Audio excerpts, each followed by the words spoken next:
नमस्कार नमस्कार, good evening good evening good evening, hi everybody, hello hello hello, नमस्कार। एक बारी मेरे को बता दो बेटा, ऑडियो वीडियो क्लियर है क्या? Am I visible, am I audible clearly? Yes everyone, yes everyone, yes everyone. Am I audible, am I visible? Yes everybody. Am I audible, am I visible? Yes yes yes yes. All good, how are you all? How are you all? कैसे हैं आप लोग? ये इतना बड़ा क्यों कर दिया? नहीं नहीं, वही ठीक था। हाँ, all good all good all good everyone, yes. मेरे लिए ग्रीन टी भिजवा देना योगा। ग्रीन टी हरी चाय।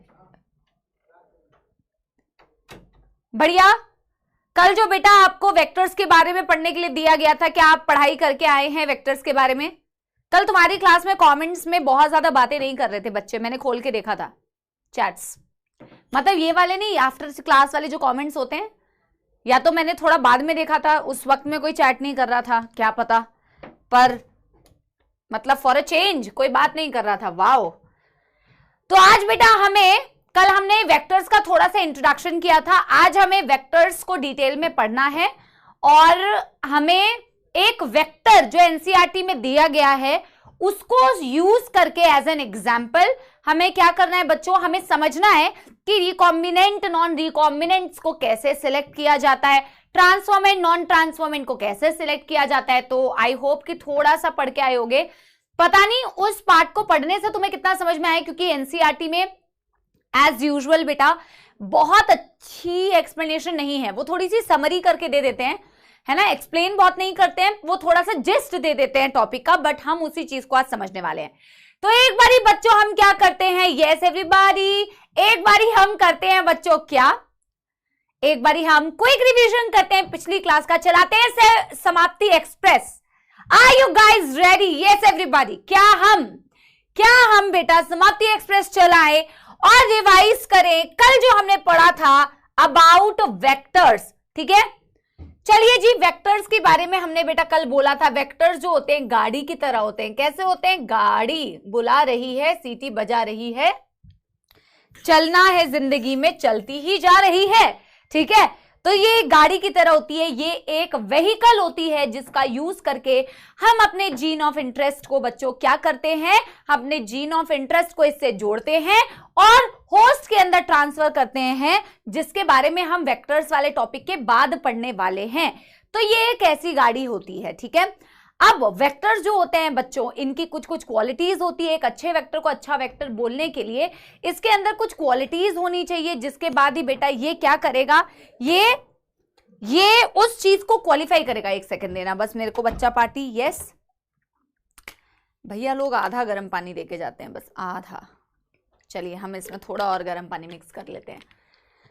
तो बेटा जैसे कि बहुत कॉमनली यूज किए जाने वाले वेक्टर्स क्या होते हैं, प्लाज्मिड। हमने बेटा कल वैसे प्लाज्मिड की डेफिनेशन नहीं लिखी है, आप चाहो तो कहीं नोटबुक में ना ऊपर में कॉर्नर में लिख सकते हो। तो प्लाज्मिड को बोलते हैं एक्स्ट्रा क्रोमोसोमल। ऑफ कोर्स ये क्रोमोसोमल डीएनए नहीं होता है, ये अगर आपको बैक्टीरिया के अंदर मिल रहा है तो ये उनका क्रोमोसोमल डीएनए तो नहीं है, ये extra chromosomal double stranded circular DNA होता है, जो यूजुअली आप बैक्टीरिया के अंदर पाया जाता है, राइट? सो इसके बारे में हमने, आप चाहो तो आप साइड में ऊपर कॉर्नर में लिख सकते हो। प्लाज्मिड्स बहुत अच्छे वेक्टर्स होते हैं।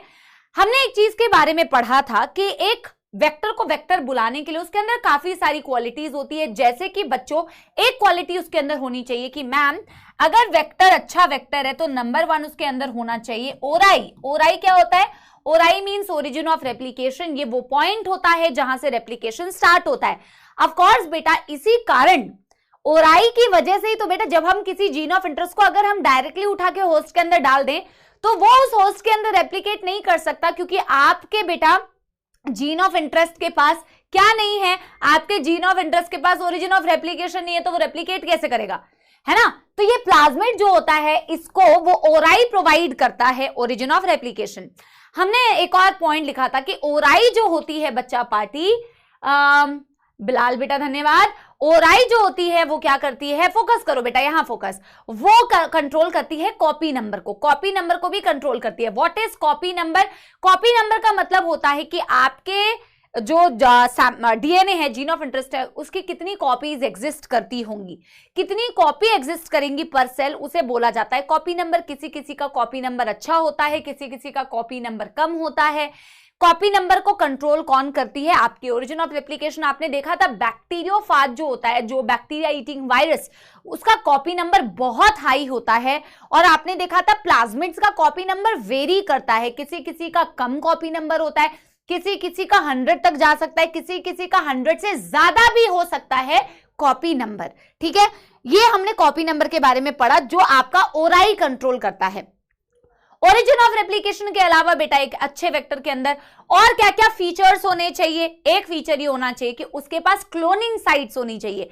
क्लोनिंग साइट्स या फिर हम बोलते हैं रिकॉग्निशन साइट्स, यानी कि अगर एक वेक्टर अच्छा वेक्टर है, से फॉर एग्जांपल मैं प्लाज्मिड बोल रही हूं, तो भाई एक अच्छा वेक्टर तब होगा जब बच्चा पार्टी हम क्या करेंगे, इसको कट कर पाएंगे, किससे? इसको कट कर पाएंगे restriction, most commonly existing restriction enzyme से।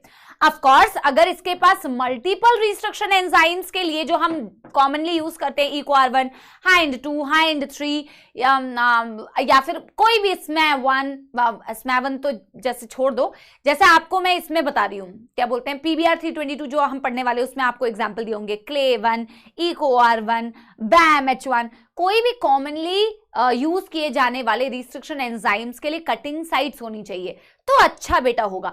लेकिन अगर एक ही एंजाइम के लिए मल्टीपल साइट्स होंगी तो बेटा क्या, तो फिर बेटा अच्छी बात नहीं है। मल्टीपल क्लोनिंग साइट्स अवॉइड करनी है, MCS अवॉइड करना है, राइट बच्चों। मल्टीपल क्लोनिंग साइट्स हो जाएगी तो मल्टीपल कट लग जाएगा, EcoR1 यहां पे भी काट देगी, यहां पे भी काट देगी, यहां पे भी काट देगी, तो कंफ्यूजन होगा, कॉम्प्लिकेटेड प्रोसेस होगा। मल्टीपल क्लोनिंग साइट्स हमें अवॉइड करनी है। तीसरी बात हमने बोला था साइज जो होगा वो छोटा होना चाहिए। Smaller the vector is, it is easier to बेटा use it in the genetic engineering, easy to handle. फिर हमने एक और पॉइंट पढ़ा था सिलेक्टेबल मार्कर, जिसके बारे में मैंने आपसे कहा था कि आज की क्लास में आपको ज्यादा और समझ में आएगा, क्योंकि कल की क्लास बेटा ना देखो, सिलेक्टेबल मार्कर ना पूरा कॉन्सेप्ट पढ़ने से समझ में आता है। सिलेक्टेबल मार्कर जब तुम पूरा प्रोसेस पढ़ोगे तो तुम्हें समझ में आएगा इसे सिलेक्टेबल मार्कर क्यों बोला है। हालांकि कल हमने बोला था सिलेक्टेबल मार्कर्स एक्चुअल में ऐसी चीजें होती है, ऐसी जीन्स होती हैं, तुम्हें कैसे पता चल रहा है कि तुमने वेक्टर के अंदर तुम्हारा जो जीन डाला वो उसके साथ जुड़ गया या नहीं जुड़ा, रिकॉम्बिनेंट बन गया या नहीं बना, तुम्हें कैसे पता चलेगा? तो तुम्हें पता करने के लिए वेक्टर चिल्ला चिल्ला के ये तो बता नहीं सकता है ना बेटा, वो आवाज से तो बता नहीं सकता कि मैं रिकॉम्बिनेंट बन गया हूं या नहीं बनाऊं। तो उनके पास कुछ ऐसी जीन्स होती हैं जो ये बेटा आइडेंटिफाई करवाने में हेल्प करेंगी। आज हम बेटा उस प्रोसेस को जब समझेंगे तो तुम्हें और मस्त तरीके से क्लियर होगा कि इन्हें सिलेक्टेबल मार्कर क्यों बोला। मार्कर तो इसलिए बोल रहे हैं ना, मार्कर का क्या मतलब है, मार्क कर देना। भाई खुद अपने आप बता दे रहा है कि मैं रिकॉम्बिनेंट हूं और मैं रिकॉम्बिनेंट नहीं हूं। ये कुछ एंटीबायोटिक रेजिस्टेंट जीन्स होती हैं, जैसे tetracycline resistant gene, ampicillin resistant gene, यही वो जीन्स होती हैं जो सिलेक्टेबल मार्कर जैसा काम करेंगे। आप समझेंगे अभी क्यों ये सिलेक्टेबल मार्कर जैसा काम करती हैं और ये कैसे आपको हेल्प करती हैं रिकॉम्बिनेंट को नॉन रिकॉम्बिनेंट से सिलेक्ट करने में, ट्रांसफॉर्मेंट को नॉन ट्रांसफॉर्मेंट से सिलेक्ट करने में। आज इसके बारे में बेटा हम अब चर्चा करने वाले हैं, तो बिल्कुल कॉन्सेप्चुअल टॉपिक है, बिल्कुल ध्यान से सुनिएगा। एवरीबॉडी बेटा, everybody with full josh and with full energy we are going to start today's lecture। everybody बेटा, everybody, ठीक है। चलिए बिल्कुल ध्यान से आज का लेक्चर सुनना है, एज यूजुअल हर लेक्चर को सुनना होता है बेटा। हम बेटा जैसे ना मोस्ट कॉमनली वेक्टर्स का अगर एग्जाम्पल देखें, आपने कल जो लिखा है उसके आगे आप कंटिन्यू करके लिख सकते हैं एग्जाम्पल्स ऑफ वेक्टर, है ना। बहुत सारे एग्जाम्पल होते हैं, जैसे कि आप बेटा जो आप पढ़ने वाले हैं उनमें आप पढ़ेंगे प्लाज्मिड्स के बारे में, आप प्लाज्मिड्स के बारे में पढ़ेंगे, आप रेट्रोवायरसेस के बारे में पढ़ेंगे, इन्हें भी बेटा यूज किया जाता है एज वेक्टर, ठीक है। आप पढ़ेंगे एग्रोबैक्टीरियम ट्यूमिफेशियंस के बारे में, इसमें टीआई प्लाज्मिड, हालांकि इसका प्लाज्मिड यूज किया जाता है वेक्टर के जैसा, एग्रोबैक्टीरियम, ट्यूमिफेशियंस, आप ये तीनों तो एनसीईआरटी में दिए हुए हैं। इसके अलावा बेटा और भी बहुत सारे वेक्टर्स होते हैं, yeast artificial chromosome, bacterial artificial chromosome, plasmid, बहुत सारी चीज होती है, बट आपके एनसीईआरटी में गिवन नहीं है। तो जो आपके एनसीईआरटी में गिवन है बच्चा पार्टी, हम वही करेंगे। मेरे को बेटा 1 सेकंड रुकना, 1 सेकंड रुकना है ना। यस, चलिए अब बेटा हम एक वेक्टर के बारे में पढ़ने वाले हैं। That vector is PBR 322। Very very important, very very important vector PBR 322 के बारे में हम पढ़ने वाले हैं। ये एक ऐसा वेक्टर है जो बनाया गया था बेटा, कंस्ट्रक्ट किया गया था लैब में, इसे लैब में बनाया गया था बच्चों। This vector PBR 322, this is vector P का मतलब plasmid, B and R stands for, जिन्होंने इसे बनाया, बॉलीवर एंड रॉड्रिगुएज।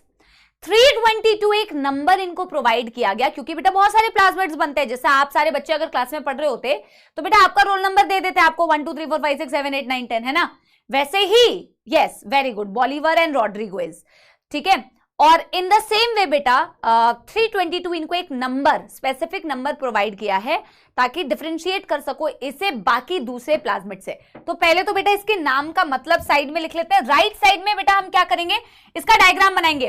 बेटा डायग्राम को ध्यान से सुनिएगा क्योंकि अगर डायग्राम में मौत आने लग गई, डायग्राम एज इट इज याद होना चाहिए। ये कोई नहीं बेटा, ये बात मत सोचना कि प्लाज्मिड का डायग्राम याद नहीं रखे तो चलेगा क्या मैम, क्या डायग्राम पूछते हैं क्या मैम। बेटा डायग्राम अगर याद नहीं रहेगा तो आपसे अगर कोई भी एनसीईआरटी को घुमा के क्वेश्चन पूछ लिया तो आपको नहीं आएगा, वो आपको समझ में आ जाएगा अभी जब मैं आपसे बताऊंगी कि डायग्राम याद करना। और डायग्राम बहुत सरल है यार, तुम इतना सब कुछ पढ़ लेते हो तो डायग्राम तो तुम्हारे बाएं हाथ का खेल है, ठीक है। अगर कोई दाएं हाथ वाला है तो उसके लिए बाएं हाथ का खेल है, कोई बाएं हाथ वाला है तो उसके लिए दाएं हाथ का खेल है। चलिए जी, पी का मतलब है प्लाज्मिड,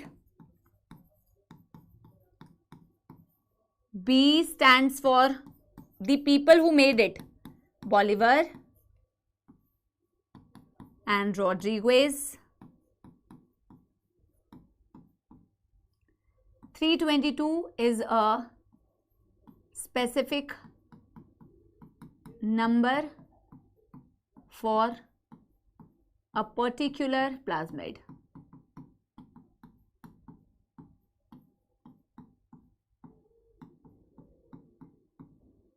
ठीक है, these were the two scientists.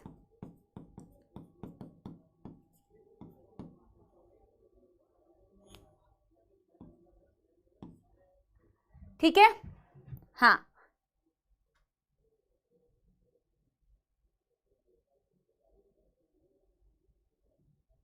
चलो चलो अब बेटा हम इसका डायग्राम बनाएंगे, मेरे साथ साथ में बना सकते हो।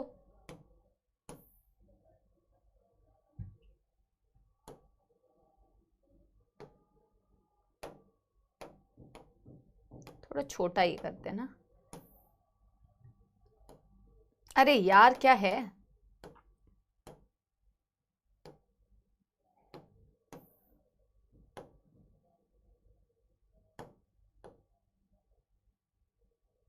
चलो इस साइड में ये प्लाज्मिड है बेटा PBR 322। हम उस प्लाज्मिड का डायग्राम बना रहे हैं जो बॉलीवर और रॉड्रिगुएज ने सिंथेसाइज किया गया था, जो एक बहुत अच्छा वेक्टर है। हालांकि इससे भी एक अच्छा वेक्टर है जिसके बारे में हम नेक्स्ट डिस्कस करेंगे आफ्टर दिस, वो भी एक प्लाज्मिड है, उसके बारे में हम डिस्कस करेंगे इसके बारे में पढ़ने के बाद।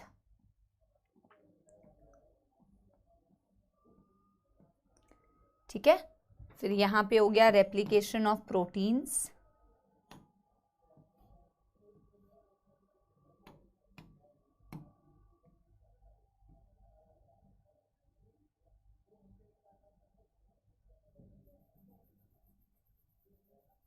कलर नहीं करते हैं यार, सिंपल रखते हैं, ठीक है। और इस साइड में हो गया बच्चों क्या, ओरिजिन ऑफ रेप्लिकेशन।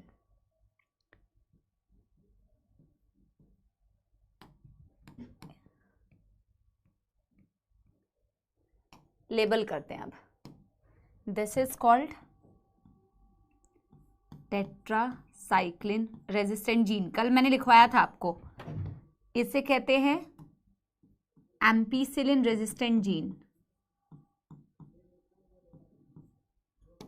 इसे कहते हैं ओराई, इसे कहते हैं आरओपी। अब हम रिस्ट्रिक्शन एंजाइम्स की कटिंग साइड्स दिखाते हैं। किस कलर से दिखाएं? ऑरेंज कलर से दिखा देते हैं। इको R1, क्लेवन, Hind 3, Bam H1, SAL1,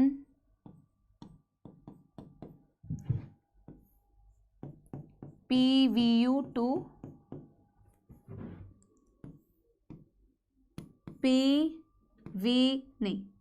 PST1,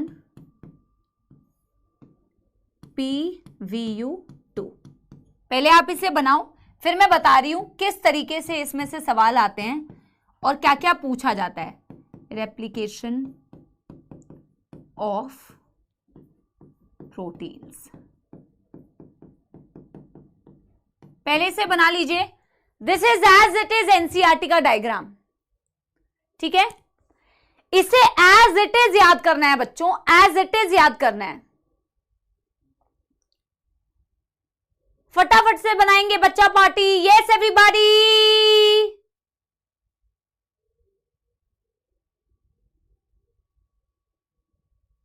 ये PVU1 की जगह 2 लिख दिया है क्या? हाँ, चलो कोई नहीं, एज इट इज याद रखना है बच्चों। डन डन डन कर लो, डन डन डन। हाँ शाइनी बेटा वो गलती से लिख दिया था वहां। हाँ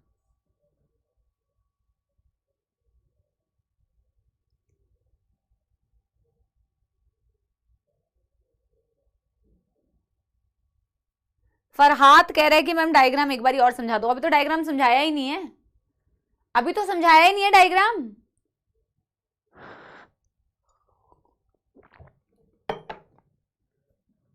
डन डन डन कर लो एवरीवन। डायग्राम बना लो, फिर मैं आपको समझाती हूं, ठीक है।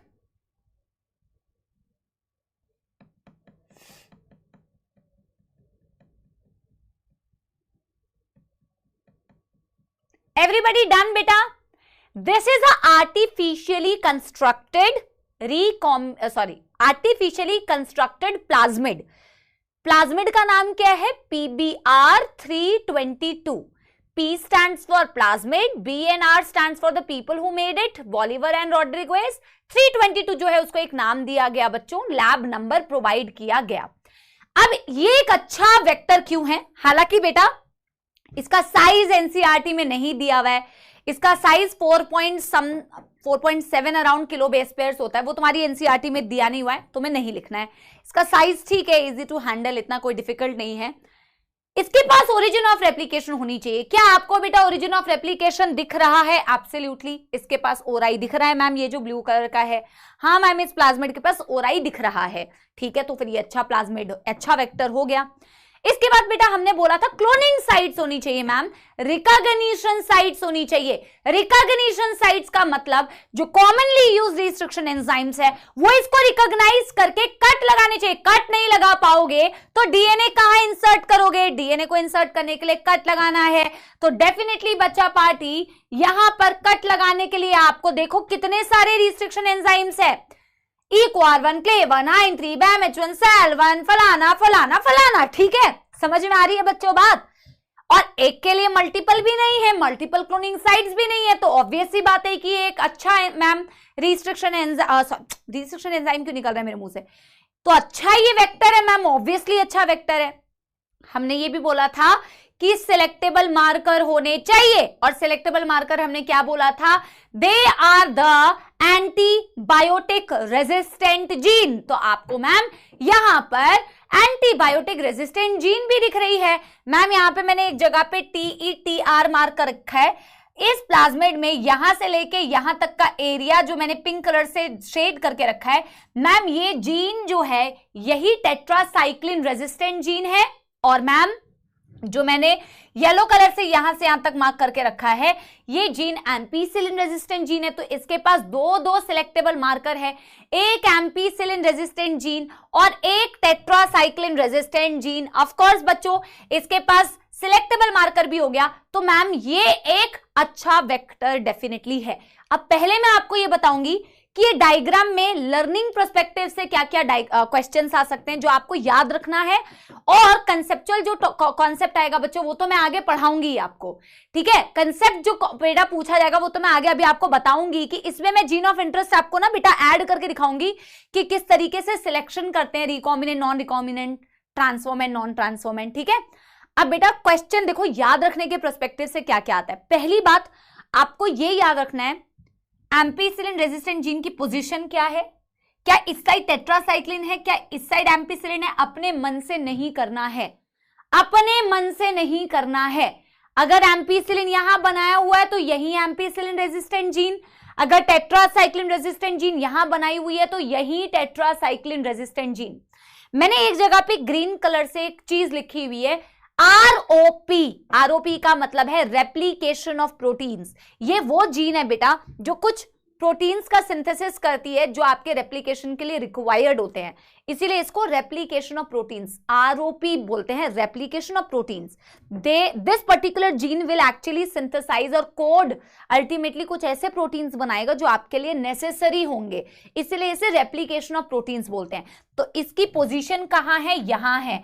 फिर इसके बाद किसकी पोजीशन है, ओराई। तो पहला कर्तव्य आपका क्या होना चाहिए, पहला कर्तव्य आपका ये होना चाहिए कि आपको सीक्वेंस में याद रहे, अपने मन से नहीं करना है, यहां से उठा के यहां आरोपी कर दिया, यहां से उठा के यहां ओराई कर दिया, यहां से उठा के यहां, नहीं वो नहीं चलेगा, वो गलत हो जाएगा, वो गलत हो जाएगा। समझ में आ रही है बच्चों बात। आपको याद होना चाहिए पहले एम्पीसिलिन रेजिस्टेंट जीन है, फिर गैप दिख रहा है आपको, फिर टेट्रासाइक्लिन रेजिस्टेंट जीन है, फिर रेप्लिकेशन ऑफ प्रोटीन है, फिर ओराई है। यहां तक कोई दुखदाई समस्या, यस, यहां तक कोई दुखदाई समस्या, यस। सबसे पहले तो आपको याद रखना चाहिए।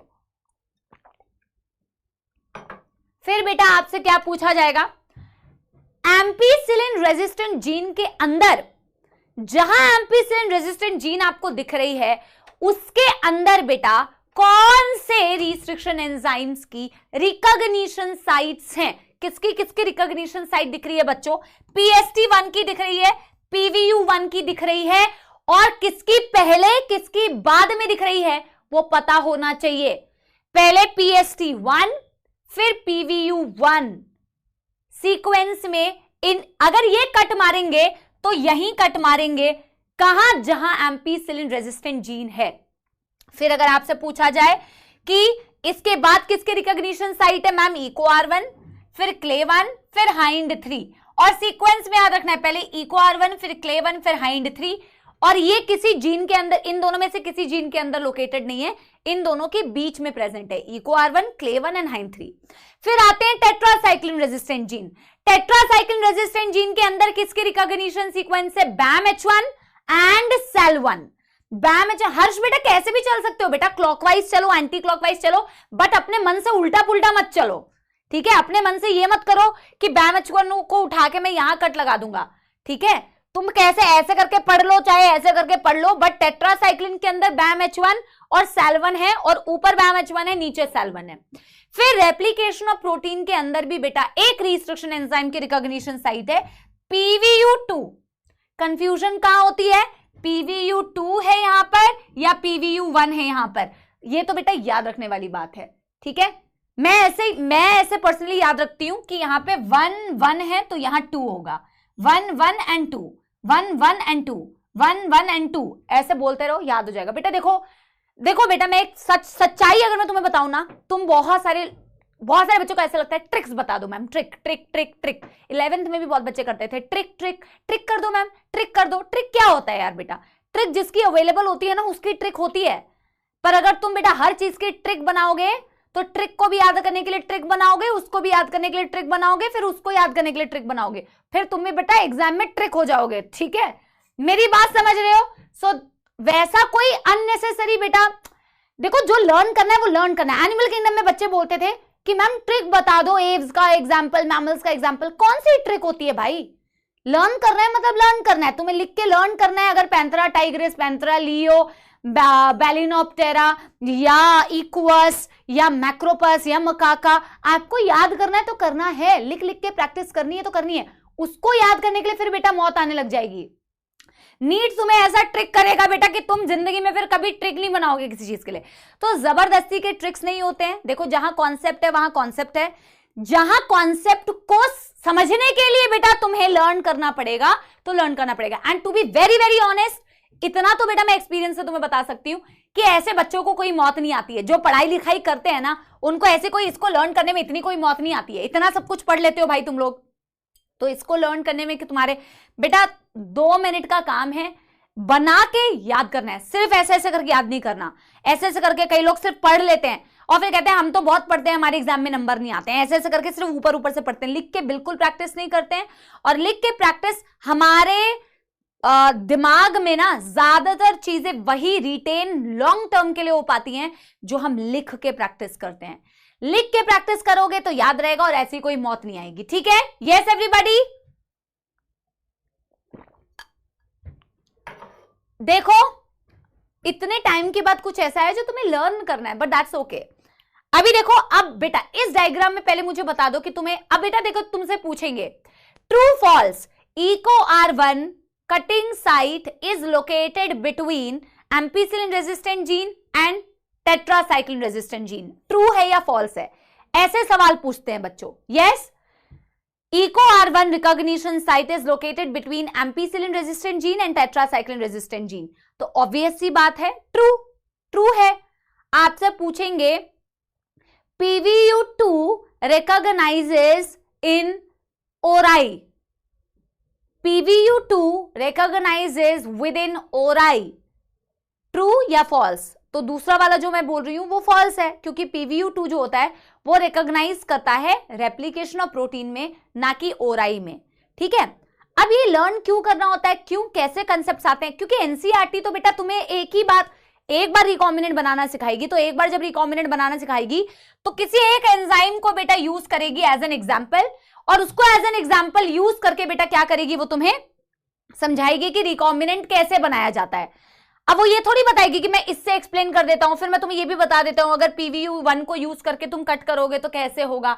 नहीं, वो सिर्फ एक ही एग्जाम्पल लेगी कि इस एंजाइम को फॉर एग्जाम्पल मैं यूज कर रही हूं और इससे कट करवा के मैं रिकॉम्बिनेंट बनाना चाहती हूं, तो किस तरीके से सिलेक्शन प्रोसीजर होगा। तो आर यू गाइज रेडी बेटा? अब हम इसी डायग्राम को यूज करेंगे और एनसीईआरटी ने किस तरीके से इस प्लाज्मिड का यूज करके रिकॉम्बिनेंट बनाया और सिलेक्शन प्रोसीजर किया, डिफरेंशिएट किया recombinant, non recombinant, transformant, non transformant में, उसकी कहानी अब हम शुरू करने जा रहे हैं। Yes everybody? Yes everybody? ठीक है, ठीक है, चलिए चलिए अब हम करेंगे कंस्ट्रक्शन ऑफ, हेडिंग डालेंगे कंस्ट्रक्शन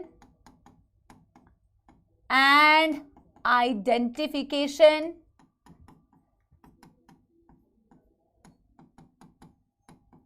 ऑफ रिकॉम्बिनेंट्स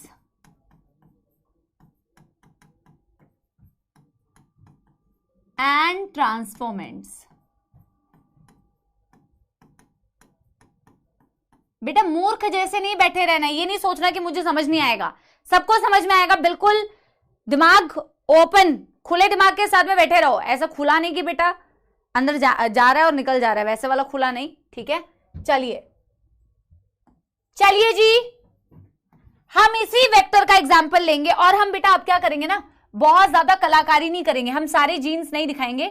हम डायग्राम ऑलरेडी पढ़ चुके हैं तो हमें ऐसी कोई मौत तो आने नहीं वाली। ठीक है, हम डायग्राम ऑलरेडी पढ़ चुके हैं तो हमें पूरा डायग्राम वापस से नहीं बनाना है, पूरा डायग्राम वापस से नहीं बनाना है। ठीक है, अब मैं वही PBr 322 बना रही हूं। हमने इस तरफ बेटा क्या बनाया था, एमपी टेट्रासाइक्लिन रेजिस्टेंट जीन, और इस साइड में किस कलर से बनाया था एक बार देख लेती हूँ, उसी कलर से बनाती हूँ, पिंक कलर से बनाया था। इधर मैंने बनाया था टेट्रासाइक्लिन रेजिस्टेंट जीन, तो इधर बस लिख लो TETR, और इधर मैंने क्या बनाया था, एम्पीसिलिन रेजिस्टेंट जीन, इसको मैंने कर लिया AMPR। बेटा अब आप ना अपने तरीके से नोटबुक में एडजस्ट करना कि कैसे बनाना है, ठीक है। आप जिस तरीके से बच्चों आप चाहो आप बना सकते हो, ऐसा कोई नहीं है कि आपको लैंडस्केप करना है, पोर्ट्रेट करना है। आप कॉपी में जिस भी तरीके से डायग्राम्स को फिट कर सकते हो, आप उस तरीके से बना सकते हो, ठीक है। अब देखो बेटा मैं क्या कर रही हूं, मैं अब इस प्लाज्मिड में जब एक्सपेरिमेंट होता है तो आप क्या कर रहे हैं, आप रिकॉम्बिनेंट बनाने की कोशिश कर रहे हैं। रिकॉम्बिनेंट बनाएंगे तो आपको कट करना पड़ेगा। सपोज एज पर एनसीईआरटी में जा रही हूं, और एज पर एनसीईआरटी में कोशिश कर रही हूं क्या कि मैं इसको BAM-H1 एंजाइम से कट लगाऊं। अगर मैं इसे BAM-H1 से बेटा कट लगाऊंगी, GR सिंह बेटा मैं अभी समझाऊंगी कि इसका क्या सिग्निफिकेंस है जीन्स का। बेटा आप मुझे एक बात बताओ कि अगर मैं BAM-H1 से कट लगाऊंगी तो BAM-H1 बेटा कहां कट लगाएगा, कहां कट लगाएगा बच्चा पार्टी, यस एवरीवन। हाँ हर्षिता वो तो ठीक है, लेकिन कट कहां लगाएगा।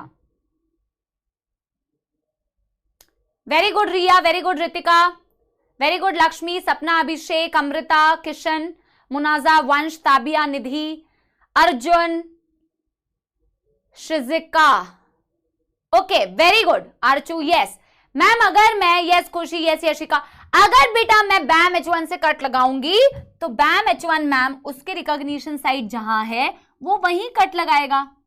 मैंने यहां पे लिखा using BAM-H1, using BAM-H1 we try to cut the plasmid to create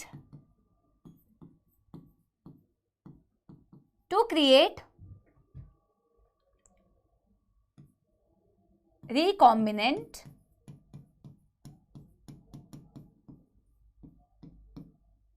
DNA।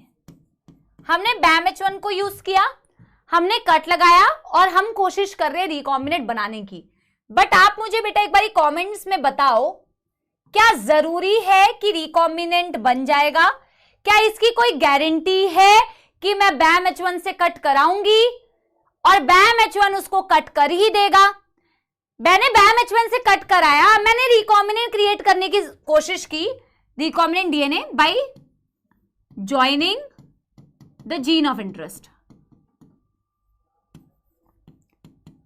क्या ऐसी कोई गारंटी है बेटा? और बेटा देखो आपको ऑलरेडी पता है कि जीन ऑफ इंटरेस्ट भी कहीं से आपने आइसोलेट करके निकाला होगा, उसका पूरा प्रोसेस आप पढ़ चुके हो। अब तो हम बेटा रिकॉम्बिनेंट बना के सिलेक्ट कर रहे हैं, वो प्रोसेस आप पढ़ चुके हो कि जीन ऑफ इंटरेस्ट कहां से निकालते हैं, फिर उसको कट करते हैं, फिर उसको सेपरेट करते हैं, फिर एम्पलीफाई करते हैं, उसमें नहीं जा रहे हैं। हम कह रहे हैं कि हमारे पास अब वो जीन आ चुकी है, जीन ऑफ इंटरेस्ट वाली, अब मेरे को उसे जोड़ना है इसके साथ, तो इसको मुझे कट कराना पड़ेगा। तो मैं इसे किससे कट करा रही हूं? BAM-H1 से। जब मैं इसे BAM-H1 से कट करा रही हूं तो मेरे को पता है BAM-H1 कहां कट करता है मैम, BAM-H1 वहां कट करता है मैम जहां टेट्रासाइक्लिन रेजिस्टेंट जीन है। मैंने मैम इसको कट करने की कोशिश की, यस नेहा बेटा यस। तो यार दो काव्या बिल्कुल सही मैम, कोई गारंटी थोड़ी है, दो चीजें हो सकती है, दो पॉसिबिलिटी है कि यार कट लग गया और जीन चला गया, और एक पॉसिबिलिटी है कि कट नहीं लगा और जीन नहीं गया। तो मैं दोनों पॉसिबिलिटी अभी आपको, देखो अभी तो आपको नहीं पता है ना, आपको सिलेक्ट करना नहीं आता है, अभी तो मैं आपको बुक में नोटबुक में पढ़ा के सिखा रही हूं कि होता क्या है, फिर मैं आपको बताऊंगी जब कोई लैब में कर रहा होता है तो सिलेक्ट कैसे करता है। अभी तो मैं आपको कॉन्सेप्ट समझाने के लिए बता दे रही हूं कि ऐसे करके रिकॉम्बिनेंट है, नॉन रिकॉम्बिनेंट है ना।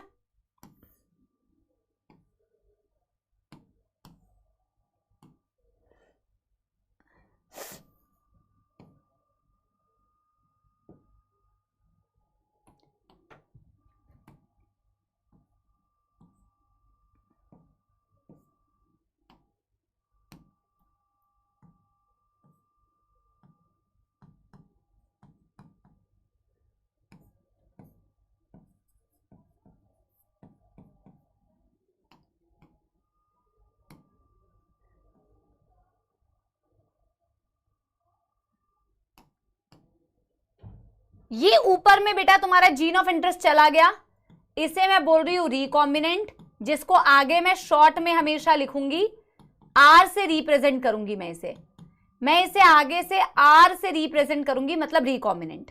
और ये क्या है बच्चों, इसमें जीन नहीं गया, इसे मैं शॉर्ट में हमेशा एन आर से रिप्रेजेंट करूंगी, this is non recombinant, N R. आपको समझ में आ रही है बच्चों बात? क्या आपको समझ में आ रही है? ये क्या है? ये हमारा जीन ऑफ इंटरेस्ट है, या हमारा फॉरेन जीन है, या हमारा एलियन जीन है।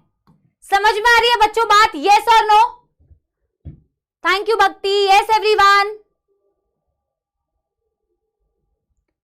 तो बेटा ये दो कंडीशन है ना मेरे पास, एक है मेरे पास रिकॉम्बिनेंट बन गया, एक है मेरे पास की रिकॉम्बिनेंट नहीं बना। मेरे पास ये दोनों पॉसिबिलिटी है।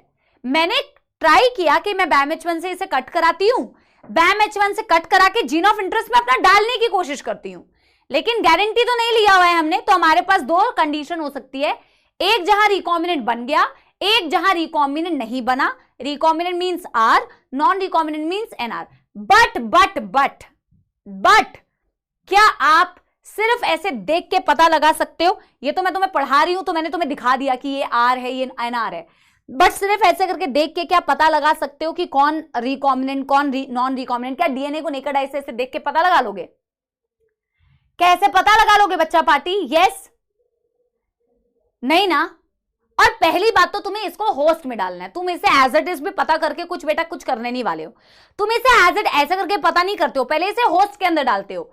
और क्या बेटा अगला स्टेप हमारा यही होता है कि हम रिकॉम्बिनेंट जब बना लेते हैं तो हमें इसे होस्ट के अंदर डालना होता है। यस और नो? यस और नो बच्चों? आपने डे 1 डे 2 में यही पूरी कहानी पढ़ी थी कि नहीं, कि कंस्ट्रक्ट जेनेटिक इंजीनियरिंग करते कैसे हैं? एक जीन ऑफ इंटरेस्ट होता है मैम, एक वेक्टर होता है मैम, दोनों को जोड़ते हैं मैम, रिकॉम्बिनेंट बनता है मैम, फिर उसे होस्ट के अंदर डालते हैं मैम, फिर होस्ट डिवाइड करता है मैम, तो ये हमारा जीन ऑफ इंटरेस्ट भी डिवाइड करते हैं। यही होता है ना? यही होता है ना? लेकिन क्योंकि अभी हमें नहीं पता है, और अभी मैं आपको समझा भी रही हूं, क्योंकि अभी हमें नहीं पता है कि हमारा रिकॉम्बिनेंट कौन सा है, नॉन रिकॉम्बिनेंट कौन सा है, बट हमें यह पता है कि मैम दो तरीके के प्लाज्मिड्स अभी मेरे पास अवेलेबल होंगे, एक ऐसे दिखते होंगे, एक ऐसे दिखते होंगे, ऐसे दो तरीके के प्लाज्मिड्स मेरे पास अवेलेबल होंगे। अब मेरा काम यह है कि इनको उठा के होस्ट के अंदर ट्रांसफर करना। ई कोलाई को हम एक अच्छा होस्ट कंसिडर करते हैं। क्यों? क्योंकि हमें एक ऐसा होस्ट चाहिए बेटा जिसके अंदर किसी भी एंटीबायोटिक के लिए रेजिस्टेंट जीन ना हो। ठीक है, एक ऐसा होस्ट सिलेक्ट करते हैं, कारण भी आगे आपको और समझ में आएगा ऐसा क्यों। लेकिन हम एक ऐसा होस्ट ढूंढते हैं जिसको अगर मैं एंटीबायोटिक में डालूं किसी भी, वो उसी में मर जाएगा। उसको एम्पिसिलिन में डालूंगी तो भी मर जाएगा, अगर उसे टेट्रासाइक्लिन में डालूंगी तो भी मर जाएगा, क्लोरमफेनिकोल में डालूंगी तो भी मर जाएगा, क्योंकि ई कोलाई के पास खुद के अंदर ऐसी कोई जीन्स नहीं होती जो किसी भी एंटीबायोटिक के अगेंस्ट में उसे रेजिस्टेंस प्रोवाइड करे। मेरी बात समझ पा रहे हो? Yes everybody? Yes yes? आपका ई कोलाई किसी भी एंटीबायोटिक के लिए रेजिस्टेंस नहीं प्रोवाइड करते, इसीलिए वो अच्छा होस्ट है। ठीक है? यस? अब बेटा देखो यहां तक अगर आप लोगों ने कर लिया है तो मैं नेक्स्ट पेज में अभी बेटा लिखने जा रही हूं कि मैं इन्हीं को उठा के रिकॉम्बिनेंट नंबर 1, मुझे पता नहीं है कि कौन है, ये तो मैंने आपको बोर्ड में बना के बताया इसलिए आपको पता चल रहा है। अब मैं इन्हें उठा के होस्ट के अंदर डालूंगी। होस्ट क्या है मेरा बेटा? E coli. अब बेटा ई कोलाई भी तो बेटा जरूरी थोड़ी है कि तुम्हारा जीन ले ले। आप मेरी बात समझो, जैसे आपने बोला मैम कोई गारंटी थोड़ी है कि रिकॉम्बिनेंट बन जाएगा, तो मैंने एक ऑप्शन रखा कि हाँ बिल्कुल सही बोल रहा है यार तू, रिकॉम्बिनेंट बन भी सकता है और मैम ऐसा भी हो सकता है कि ना बने रिकॉम्बिनेंट, यानी एक ऐसी भी दिख सकता है ऐसा भी दिख सकता है। तो जब मैं बेटा होस्ट के अंदर इसे डालूंगी तो गारंटी थोड़ी है कि होस्ट जीन फॉरेन ले ही ले। अभी मैं आपको जब अगला स्टेप बताऊंगी ना कि होस्ट के भी बेटा अपने नखरे होते हैं, ऐसा होस्ट कोई ऐसा बैठा नहीं हुआ है कि आ जाओ मेरे अंदर अपना रिकॉम्बिनेंट डीएनए डाल दो मैं तो बहुत खुश हो गया, ऐसा नहीं होता है। होस्ट को भी कॉम्पिटेंट बनाना पड़ता है। ठीक है, लेकिन फिलहाल तो बेटा हम वो होस्ट में कैसे डालते हैं वो नहीं देख रहे हैं, हम तो कह रहे हैं हम होस्ट में डाल रहे हैं इसको। लेकिन बेटा होस्ट के पास भी कोई गारंटी थोड़ी है कि वो जीन तुम्हारा ले ही लेगा। 3 तरीके के कॉलोनीज दिखेंगे ई कोलाई के। सुनना मेरी बात ध्यान से और रिलेट करना, नहीं समझ में आएगा तो रिपीट करूंगी और वैसे भी रिपीट करती हूं। ठीक है, यस दृष्टि सुनो, ई कोलाई जो होता है बेटा, 3 तरीके की तुम्हें ई कोलाई की कॉलोनी दिखेगी। एक जो कतई बहुत ढीठ है, कोई भी जीन ऑफ इंटरेस्ट वो अपने अंदर नहीं ले रहा है, उसको कोई फर्क नहीं पड़ता है, आप उसे कितना मार लो कितना पीट लो, वो फॉरेन जीन अपने अंदर नहीं ले रहा है। ठीक है, क्या 3 केस हो सकते हैं कि नहीं, आप खुद सोच के देखो ना। एक ई कोलाई होगा कि हो सकता है उसने जीन ऑफ इंटरेस्ट ले लिया, कौन सा वाला, रिकॉम्बिनेंट वाला, और एक ई कोलाई होगा, हो सकता है उसने कौन सा वाला जीन ऑफ इंटरेस्ट ले लिया, ये वाला। ये मैं आपको बेस्ट पॉसिबल केसेस बता रही हूं, अपने मन से केसेस मत बनाना, बेस्ट पॉसिबल केसेस बता रही हूं कि 3 तरीके के होस्ट हैं। एक जिसने कतई कोई जीन नहीं लिया, एक जिसने खुशी खुशी ये वाला अपने अंदर ले लिया, और एक बेटा जिसने खुशी खुशी ये वाला अपने अंदर ले लिया। लेकिन अभी आपको नहीं पता है कि कौन से ई कोलाई के पास जीन है, कौन से ई कोलाई के पास ये वाला है, कौन से ई कोलाई के पास ये वाला है, आपको अभी नहीं पता है, उसी को तो सिलेक्ट करना है। समझ में आ रही है बच्चों बात? यस एवरीबॉडी, क्या यहां तक कोई दुखद समस्या है? मेरे को एक बात बताओ, क्या यहां तक कोई दुखद समस्या है? यस, मैं कह रही हूं अगले स्टेप में, the next step will be transforming the host। Transforming का मतलब होता है होस्ट को ट्रांसफॉर्म करना, उसके अंदर कोई जीन डालने की कोशिश करना। ठीक है, transforming the host. 3 possibilities are there, 3 possibilities are there. बेटा बिल्कुल अटेंटिव रखना है, ठीक है, अपने आप को। पानी पी लो अगर किसी को भी निद्रा आ रही है, निद्रा का भाव आ रहा है। ठीक है, 3 तरीके की पॉसिबिलिटी है मैं कह रही हूं। एक ये महारानी ई कोलाई है हमारी, इसे मैंने महारानी इसलिए बोला क्योंकि इसने कोई फॉरेन जीन अपने अंदर नहीं लिया। एक ये हमारी ई कोलाई है प्यारी, एक हमारी ये प्यारी ई कोलाई है। देखो एक ई कोलाई कभी नहीं होती, बैक्टीरिया हमेशा क्या करते हैं बेटा, कॉलोनी में ग्रो करते हैं। लेकिन अभी मैं कॉलोनी बना के तुम्हें नहीं बता सकती ना, अगर मैं ऐसे ऐसे कॉलोनी बना के तुम्हें बता दूंगी ना तो तुम्हें कतई कुछ समझ नहीं आएगा। तो मैं एक एक बना रही हूं, ये हमेशा पॉपुलेशन में ग्रो करती है, एक साथ में बेटा ग्रो करती हैं। मैं एक एक बना रही हूं इंडिविजुअल, ताकि मैं तुम्हें समझा पाऊं, ऐसे थोड़ी ग्रो करती हैं।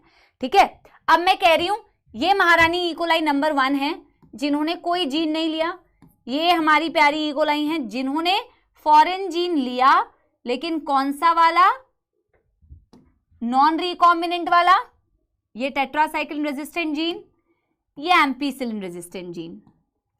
और ये महारानी ई कोलाई हैं जिन्होंने जीन लिया कौन सा वाला, रिकॉम्बिनेंट वाला। पहले इसको समझो अपने अंदर, अपने दिमाग को खंगालो और इसे समझने की कोशिश करो कि मैंने अभी क्या किया है। ये नंबर 3, क्या ये 3 तरीके की ई कोलाई तुम्हें दिखेगी? यस एवरीवन, मैं इसको थोड़ा और ऑरेंज कर दे रही हूं ताकि ना तुम्हें ये नजर आए कि ये रिकॉम्बिनेंट है। ठीक है, क्या समझ में आ रहा है बच्चों बात? यस बेटा देखो ट्रांसफॉर्म, अब देखो बहुत बारीकी से, ट्रांसफॉर्म और नॉन ट्रांसफॉर्म और रिकॉम्बिनेंट और नॉन रिकॉम्बिनेंट क्या डिफरेंस है। कई लोगों को लगता है रिकॉम्बिनेंट मतलब ही ट्रांसफॉर्मेंट, नॉन रिकॉम्बिनेंट मतलब नॉन ट्रांसफॉर्मेंट। नहीं, पहले तो आप मुझे बताओ क्या आप समझ पाए कि इनमें डिफरेंस है? रिकॉम्बिनेंट और ट्रांसफॉर्मेंट में डिफरेंस है, क्या आप समझ पाए? क्या आप समझ पाए एवरीवन? यस, आप क्या समझ पाए बताइए, क्या डिफरेंस आप समझ पाए?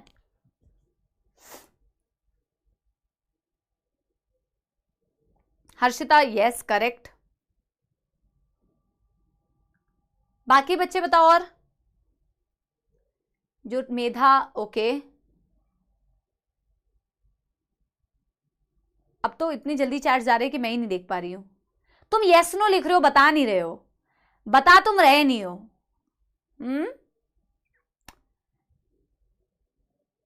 ट्रांसफर हो गया जहां, यस यस, देखो देखो देखो, वेरी गुड वेरी गुड। एक और किसने आंसर दिया, उसका नाम चला गया। बेटा रिकॉम्बिनेंट या नॉन रिकॉम्बिनेंट जो होता है ना, वो हम हमेशा वेक्टर के लिए यूज करते हैं। अगर वेक्टर के अंदर जीन ऐड हो गया तो वेक्टर रिकॉम्बिनेंट बन गया। अगर वेक्टर के अंदर जीन नहीं गया तो वो वेक्टर क्या है, नॉन रिकॉम्बिनेंट। मेरी बात समझ रहे हो? एक वेक्टर के लिए तुम रिकॉम्बिनेंट नॉन रिकॉम्बिनेंट बोल रहे हो। एक वेक्टर ऐसा जिसके अंदर कोई जीन नहीं गया तो ये नॉन रिकॉम्बिनेंट वेक्टर है। एक वेक्टर जिसके अंदर वो जीन चला गया फॉरन तो ये रिकॉम्बिनेंट वेक्टर है। लेकिन ट्रांसफॉर्मेंट और नॉन ट्रांसफॉर्मेंट तुम हमेशा होस्ट के लिए यूज करते हो। ट्रांसफॉर्म होना हमेशा होस्ट के लिए वर्ड यूज किया जाता है। ये मैं लास्ट में लिखवा दूंगी, पर आप समझ लीजिए अभी। Transformant non transformant words are used for host and recombinant. Very very बारीक ज्ञान बेटा, द ज्ञान दैट यू कैन बेटा show off to other people in your class if they don't know, if they are not studying from here, because I know this is a point of confusion, many people do not know this, ठीक है? पर show off के लिए नहीं पढ़ना है, पढ़ने के लिए पढ़ना है आगे बेटा, ऑफ कोर्स एग्जाम में आएगा उसके लिए पढ़ना है। एक होस्ट के अंदर अगर कोई भी जीन, बाहर की कोई भी जीन चली गई, भले ही एक ऐसी टुकड़े वाली जीन चली गई, तो वो ट्रांसफॉर्म हो गया। उसने अगर विदेशी किसी भी जीन को अपने अंदर ले लिया, कोई भी जीन रिकॉम्बिनेंट अपने अंदर ले लिया, नॉन रिकॉम्बिनेंट अपने अंदर ले लिया, अपने अलावा कोई और जीन अगर उसके अंदर चला गया तो वो ट्रांसफॉर्म हो गया। वो ट्रांसफॉर्म हो गया, और अगर उसने नहीं लिया तो वो नॉन ट्रांसफॉर्म हुआ। मेरी बात समझ पा रहे हो? Yes everybody, yes everybody. Transform और नॉन ट्रांसफॉर्म सिर्फ होस्ट के लिए, ठीक है? यस, ठीक है। अगर मैं बेटा आपसे पूछूं कि रुको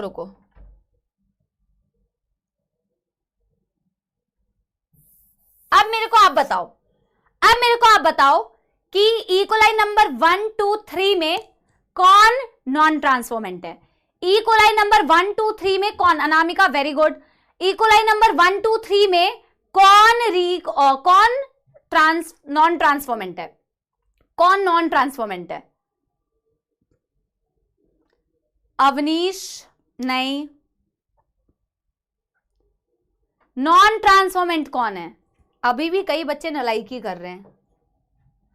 नॉन ट्रांसफॉर्मेंट सिर्फ ये है ना बच्चों, जिसके अंदर कोई बाहरी चीज नहीं गई, उसको नॉन ट्रांसफॉर्मेंट बोलोगे ना, उसको नॉन ट्रांसफॉर्मेंट बोलोगे। 2 वाले को तुम नॉन ट्रांसफॉर्मेंट कैसे बोल रहे हो? 2 के अंदर जीन गया है ना विदेशी, उसके अंदर विदेशी जीन गई तो वो नॉन ट्रांसफॉर्मेंट कैसे है?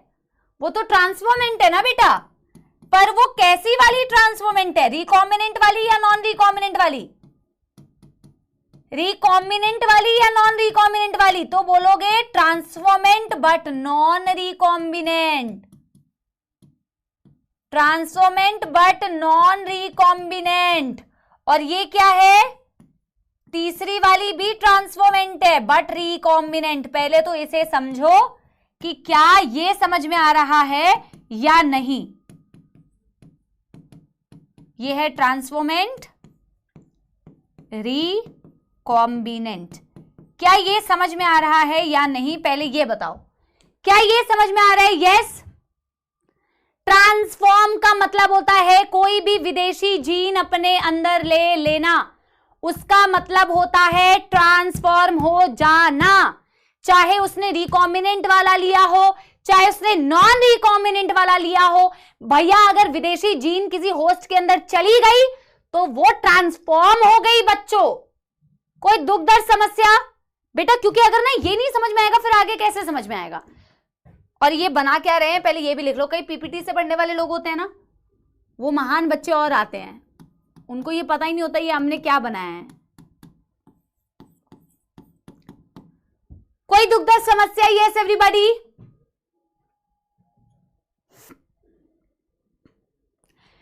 मैं वापस से कंक्लूड कर रही हूं, फिर मैं सिलेक्शन समझाऊंगी, अभी सिलेक्ट करना समझाऊंगी। बिल्कुल बेटा बेहतरीन टॉपिक है, कंसेप्ट है यार। हाँ देखो, एक वेक्टर था मेरे पास PBr 322 यानी कि प्लाज्मिड। प्लाज्मिड के अंदर मैं अपना जीन डालने की कोशिश कर रही हूं, जो जीन मेरी जीन ऑफ इंटरेस्ट है, अगर मैंने उसके साथ अपना जीन जोड़ दिया तो वो प्लाज्मिड रिकॉम्बिनेंट बन गया। वो ट्रांसफॉर्म नॉन ट्रांसफॉर्म नहीं होता है, वो प्लाज्मिड जो आपका वेक्टर है वो रिकॉम्बिनेंट बन गया अगर उसके साथ तुमने जीन जोड़ दिया। अगर उसके साथ जीन नहीं जुड़ा, एज इट इज वो रहा, तो वो एक नॉन रिकॉम्बिनेंट रहा। उसके लिए ट्रांसफॉर्म नॉन ट्रांसफॉर्म वर्ड नहीं यूज करोगे। अब जब तुम अपने प्लाज्मिड क्यों यूज किया था प्लाज्मिड या वेक्टर? होस्ट के अंदर अपना जीन पहुंचाने के लिए यूज किया था कि नहीं? अरे जब होस्ट के अंदर अपना जीन पहुंचाओगे तो होस्ट को या तो ट्रांसफॉर्मेंट बुलाओगे या नॉन ट्रांसफॉर्मेंट बुलाओगे। होस्ट के लिए वर्ड यूज करते हैं ट्रांसफॉर्मेंट या नॉन ट्रांसफॉर्मेंट। अगर उसने कोई भी विदेशी चीज आंख बंद करके बोल सकते हो, अगर उसने कोई भी फॉरेन चीज अपने अंदर ले ली तो वो ट्रांसफॉर्म हो गया। कोई भी एक ऐसी भी जीन उठ के इसने अपने अंदर ले ली तो वो ट्रांसफॉर्म हो गया। आपको इससे मतलब नहीं है कि उसने रिकॉम्बिनेंट वाला लिया है या नॉन रिकॉम्बिनेंट वाला लिया, इससे आपको कोई मतलब नहीं है। अपने जीन के अलावा अगर उसने फॉरेन कोई भी जीन अपने अंदर ले लिया तो वो ट्रांसफॉर्म कहलाएगा। जब मैं अपने रिकॉम्बिनेंट वाले प्लाज्मिड को या नॉन रिकॉम्बिनेंट प्लाज्मिड को, क्योंकि मुझे नहीं पता कि कौन सा रिकॉम्बिनेंट है कौन सा नॉन रिकॉम्बिनेंट है, मुझे थोड़ी पता है, हमने अभी टेस्ट थोड़ी किया है। अब हम इसको उठा के जब होस्ट के अंदर डालेंगे ना बेटा, जैसे आपने बोला दो पॉसिबिलिटी होती है, या तो रिकॉम्बिनेंट बनता है या तो नहीं बनता है, वैसे जब हम इसे होस्ट में डालते हैं तो तीन पॉसिबिलिटी है। एक होस्ट जिसने कुछ नहीं लिया, एक होस्ट जिसने नॉन रिकॉम्बिनेंट वाला लिया, एक होस्ट जिसने रिकॉम्बिनेंट वाला लिया। जिसने कुछ नहीं लिया वो तो नॉन ट्रांसफॉर्मेंट, जिसने लिया वो तो ट्रांसफॉर्मेंट हो गए। बट एक ट्रांसफॉर्मेंट नॉन रिकॉम्बिनेंट, एक ट्रांसफॉर्मेंट रिकॉम्बिनेंट। अब आप मुझे एक क्वेश्चन का जवाब दीजिए। देखो अभी अब पहले दो तीन क्वेश्चंस का जवाब दो। अब बेटा मेरे को आप एक बात बताओ कि क्या आप इनको देख के भी पता लगा सकते हो कि कौन से होस्ट के पास कौन सा होस्ट ट्रांसफॉर्मेंट है, कौन सा होस्ट ट्रांसफॉर्मेंट नॉन रिकॉम्बिनेंट है, कौन सा होस्ट ट्रांसफॉर्मेंट रिकॉम्बिनेंट है? क्या आप इसको देख के पता लगा सकते हो? आंखों से देख के, आंखों से तूने ये क्या कह दिया, रिकॉम्बिनेंट पता लगने लगा। यस, एक बच्चा कह रहा है यस। बेटा तुम्हारी आंखों में कतई बहुत पावर है, बहुत शक्ति है तुम्हारी आंखों में, तुम आंखों से देख के ही बेटा पता लगा सकते हो।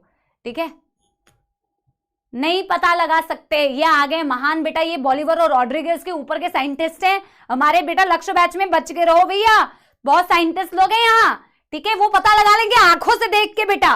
हाँ, आंखों में इनकी काफी चमक एनर्जी है। अरे भाई कतई नहीं पता लगा सकते तुम देख के, ये तो मैंने तुम्हें बता दिया। तुम देख के कैसे पता लगा सकते हो? बोर्ड से देख के पता थोड़ी करना है, जब एक्सपेरिमेंट करोगे तब पता करोगे ना कि बोर्ड से देख के तो मैम मैं बता सकता हूं मैम। ठीक है, अब सुनो, अब मैं आपको एक बच्चा देखो कह रहे maybe not, trying to be smart. पता लगा भी सकते नहीं भी लगा सकते, मैं क्यों आंसर दूं? ठीक है, अब बेटा हमें सिलेक्शन करना है। अब मैं आपको सिलेक्शन करना सिखाऊंगी कि कैसे सिलेक्ट किया जाता है, क्योंकि आपको अल्टीमेटली नॉन रिकॉम्बिनेंट से तो काम है ही नहीं, आपको रिकॉम्बिनेंट चाहिए भैया। आप रिकॉम्बिनेंट देने की खोज कर रहे हो क्योंकि आपको रिकॉम्बिनेंट वाले ही व्यक्ति चाहिए, ट्रांसफॉर्मेंट रिकॉम्बिनेंट। आपको सिर्फ इससे मतलब है, आपको इसे अलग से उठाना है और इसे ग्रो करना है, इसे आइडेंटिफाई करना है। तब आपको बेटा सेलेक्ट करना है, और उसमें सिलेक्टेबल मार्कर्स कैसे हेल्प करेंगे, एंटीबायोटिक रेजिस्टेंट जीन इस सिलेक्शन में कैसे हेल्प करेगी। आओ बच्चों तुम्हें सुनाए कहानी सिलेक्शन की। ठीक है जी, चलिए।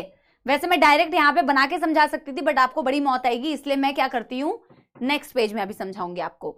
ठीक है, अब देखो मैं क्या कर रही हूं, नेक्स्ट आपके पास नीचे स्पेस है तो आप नीचे लिखते जाओ।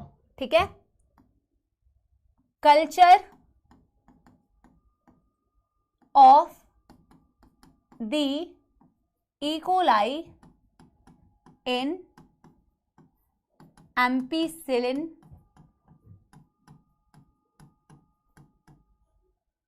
medium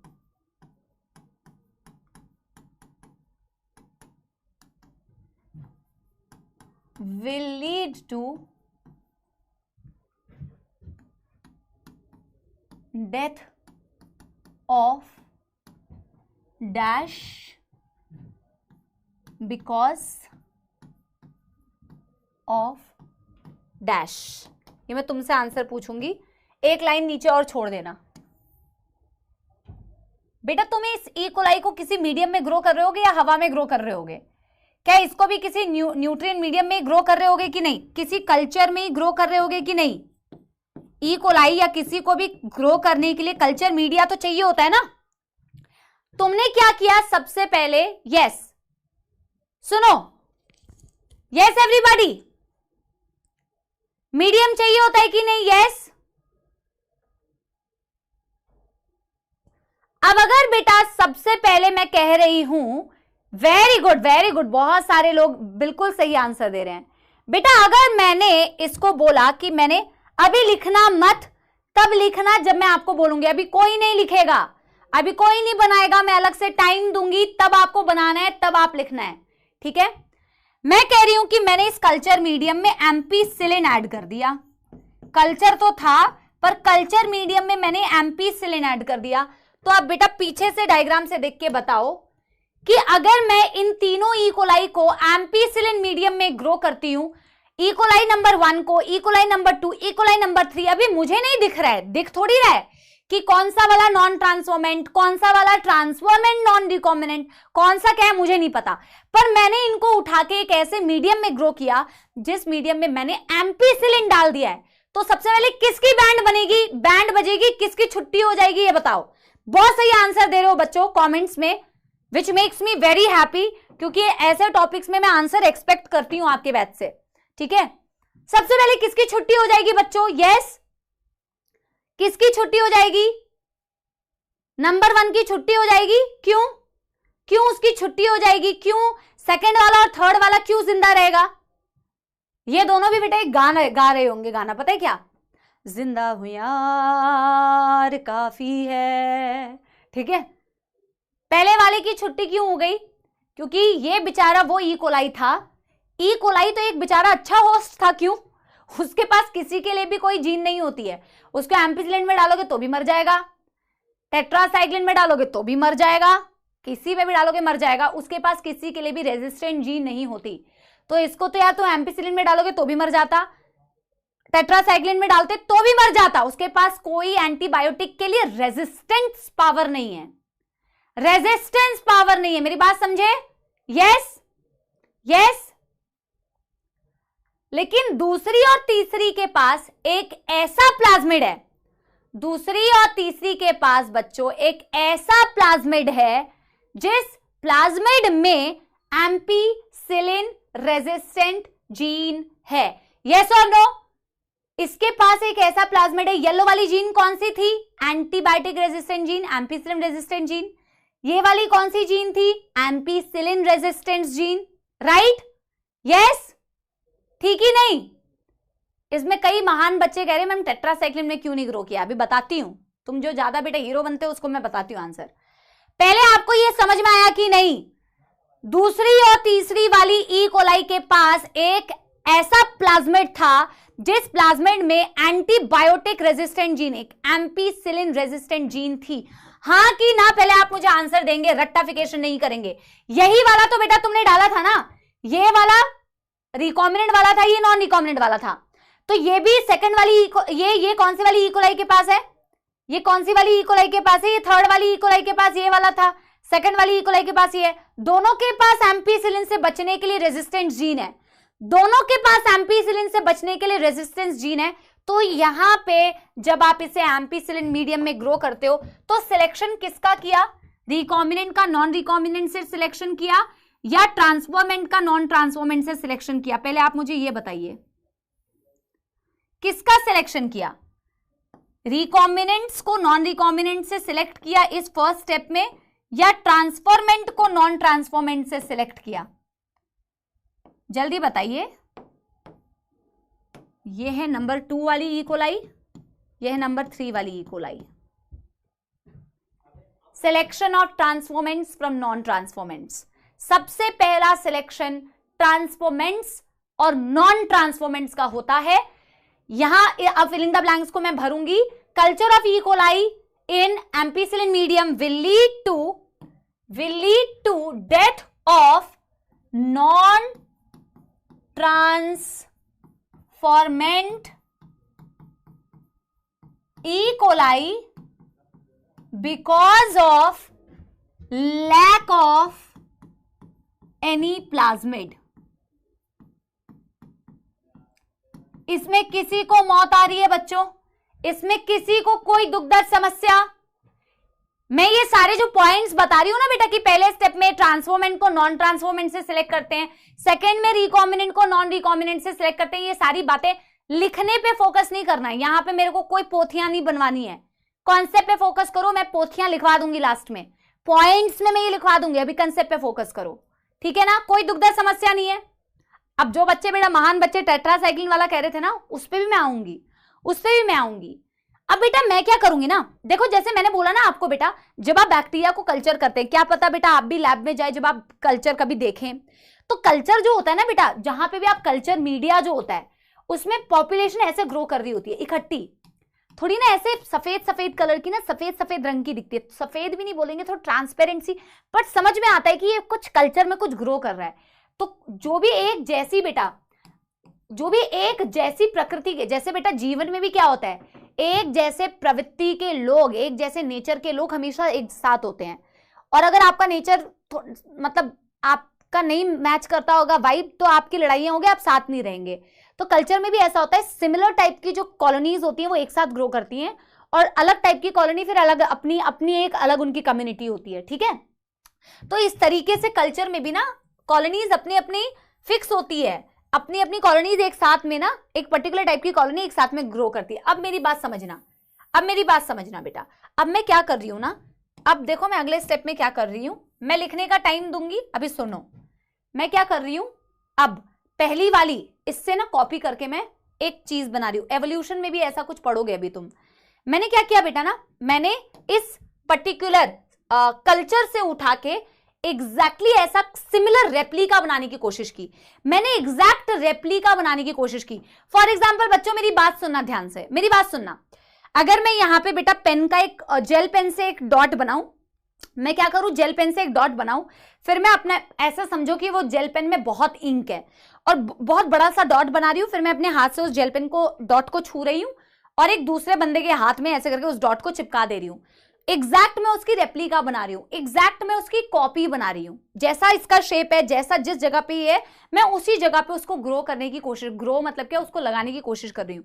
यहां पे बेटा हम क्या करते हैं, दूसरा कल्चर मीडियम लेते हैं, बस यहां पे डिफरेंस ये है कि मैंने यहां पे पहला जो कल्चर लिया था ना उसमें मैंने एम्पीसिलिन मिलाया था, अब मैं जो दूसरा कल्चर ले रही हूं मैं उसमें क्या मिला रही हूं बेटा, टेट्रासाइक्लिन। अब मैं इसमें क्या मिला रही हूं, टेट्रासाइक्लिन। और मैं क्या कर रही हूं बेटा, एक वुडन ब्लॉक ले रही हूं, वुडन ब्लॉक लेके मैंने उस वुडन ब्लॉक को ऐसे करके यहां पे दबाया, ताकि बेटा क्या हो ना, उस वुडन ब्लॉक के ऊपर, उस वुडन ब्लॉक के ऊपर जो इस जगह पे कॉलोनी है वो इस जगह पे चिपक जाए, और जो नीचे बेटा कॉलोनी है वो यहां पर चिपक जाए, एज इट इज जिस पोजीशन पे जो कॉलोनी है वो उस पर चिपक जाए, और उसको मैं यहां पे फिर बेटा ऐसे करके लगा दे रही हूं, यहां चिपका दे रही हूं इस मीडियम में। मेरी बात समझ आई मैंने क्या किया, बिल्कुल एग्जैक्टली मैंने कोशिश किया कि जो पॉपुलेशन मेरी यहां ग्रो कर रही है वो यहां पे ग्रो करे, जो पॉपुलेशन मेरी यहां ग्रो कर रही है वो यहां पे ग्रो करे, एग्जैक्ट रेप्लिका बनाने की मैंने कोशिश की है। यस एवरीबॉडी, यस एवरीबॉडी, क्या मेरी बात समझ पा रहे हो? यस, लाइक अ स्टैंप, यस। अब बच्चों आप मुझे बताओ, जब मैं इसकी रेप्लिका बनाऊंगी, अरे टेट्रासाइकिल क्यों लिख दिया है मैंने, अब बेटा जब मैं इसकी रेप्लिका बनाने की कोशिश करूंगी और जब उस रेप्लिका को मैं यहां ग्रो कराऊंगी, तो यहां पे दोनों पॉपुलेशन तो ग्रो नहीं कर पाएंगी। कौन सी पॉपुलेशन ग्रो नहीं कर पाएंगी? ये ट्रांसफॉर्मेंट नॉन रिकॉम्बिनेंट है, ये ट्रांसफॉर्मेंट रिकॉम्बिनेंट है। इसमें कौन सी पॉपुलेशन होगी जो ग्रो नहीं कर पाएगी, ये आप मुझे बताएं। कौन सी पॉपुलेशन है जो ग्रो नहीं कर पाएंगी? यस,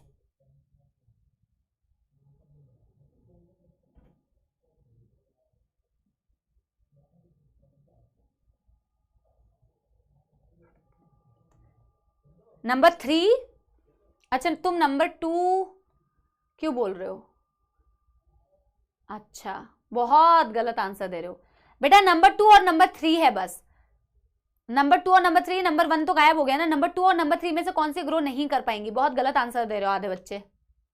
मौत आ रही है। वापस से सोचो, वापस से सोचो। टेट्रासाइक्लिन मीडियम में इनमें से कौन सी ग्रो नहीं कर पाएगी? बेटा आई थिंक तुम में से कई लोगों ने ना गलत पढ़ लिया है। ये 1 और 2 नहीं है, ये 2 और 3 है। 2 और 3 है।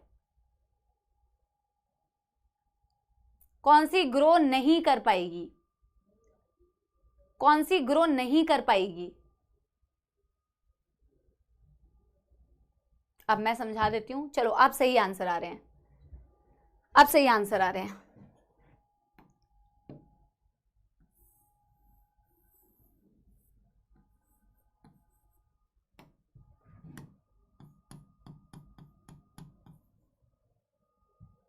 अब मैं आपको समझाती हूं, अब मैं आपको समझाती हूं, डोंट वरी। अगर तुम्हारे वक्त और जज्बात बदल गए हैं तो वेट करो, मैं समझा रही हूं। Using a wooden block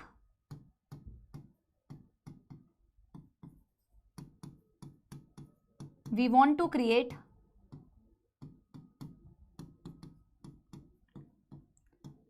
a replica of first culture plate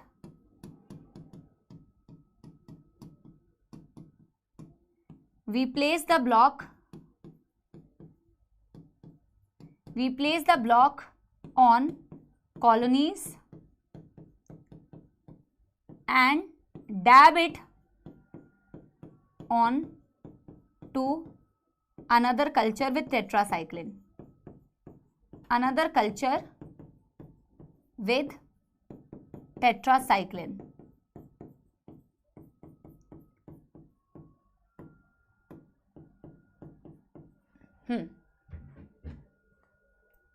अभी मैं आपको समझा रही हूं, डू नॉट वरी।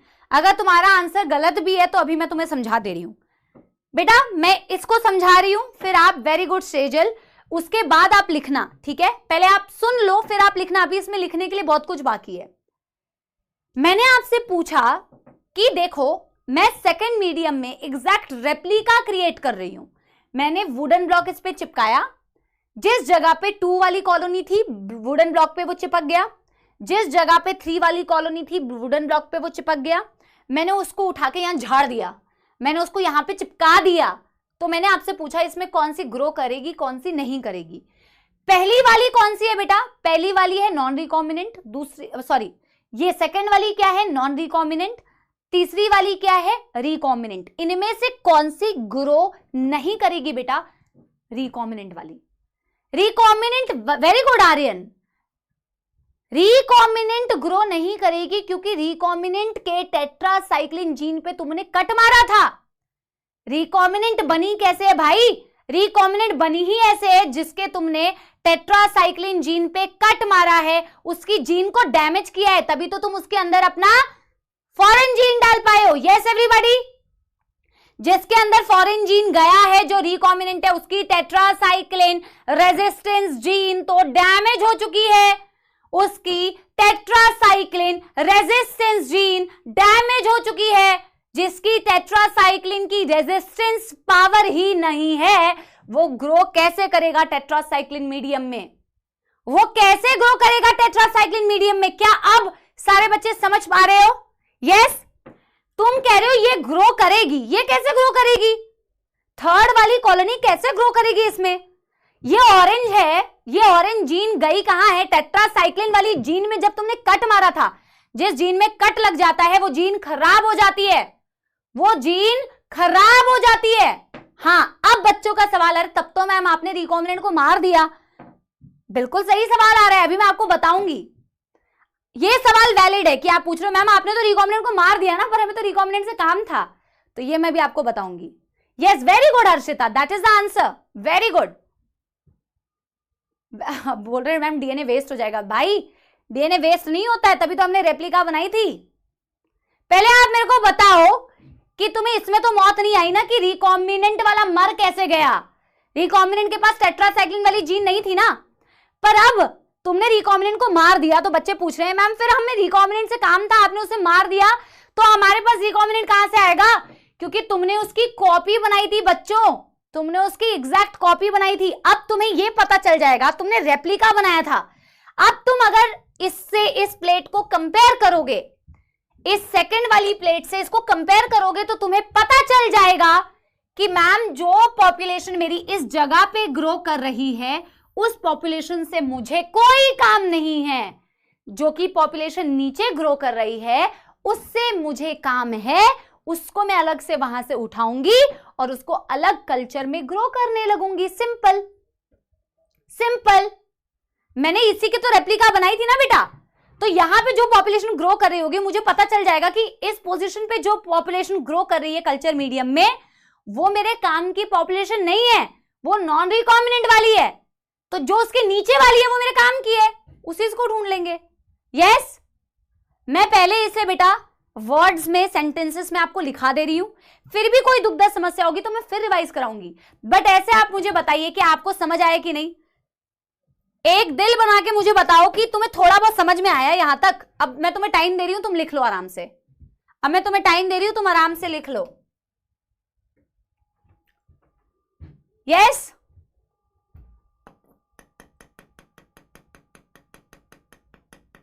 बेटा कॉन्सेप्ट देखो बहुत तगड़ा है। अगर तुम्हें कॉन्सेप्ट में मौत आ रही है तो कॉन्सेप्ट वीक है फिर। हालांकि मैं आपको रिवाइज कराऊंगी, मैं उसमें आपको ये नहीं कह रही हूं कि मैं नहीं कराऊंगी, बट बेटा ये बहुत कंसेप्चुअल है। थोड़ा दिमाग ज्यादा तुम्हारा, एकदम दिमाग में जो जंग लगी होती है ना, जो स्क्रू ढीले हो जाते हैं, उन स्क्रू ढीले से बेटा काम नहीं चलेगा और जंग थोड़ी थोड़ी हटने लगती है ऐसे कॉन्सेप्ट से। ठीक है, प्यारा कॉन्सेप्ट है, बहुत प्यारा कॉन्सेप्ट है, but I will make you guys revise this again. Right it down, I am giving you 5 minutes time. आप आराम से इसे लिखिए, आप आराम से इसे समझिए। अभी मेरे को इसके बारे में भी लिखना है। ये पूरा जो मैंने किया, तुम्हें करके बताया, culture number 1 and culture number 2, इसके बारे में पूरी कहानी अभी मैं लिखूंगी। ठीक है, चलिए इसको नोट कीजिए एवरीवन फटाफट से। ये गर्म पानी भिजवा दे प्लीज।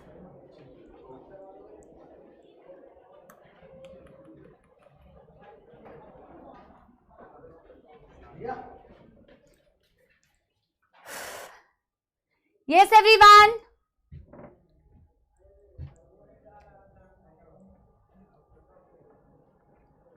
हाँ कोई बात नहीं बेटा, कई लोगों ने डन हो गया बोल रहे हैं, पर कई लोग लिख रहे थे, सॉरी कई लोग समझ रहे थे। तो जो लोग समझ रहे हैं बच्चों, समझ रहे थे, वो लिख सकते हैं। I am giving you time. ऐसा मेरे पास कोई लोड नहीं है कि मैं तुम्हें टाइम नहीं दूंगी, आप लिखिए बेटा। और जिसने लिख लिया है वो इसको वापस से रिवाइज करो, वापस से समझो। ठीक है,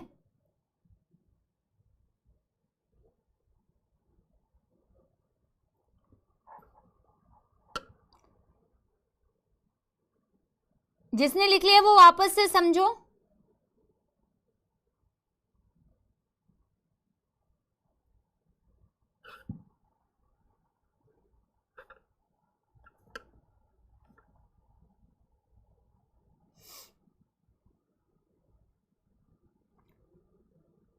मैम ई कोलाई मूव नहीं क्या?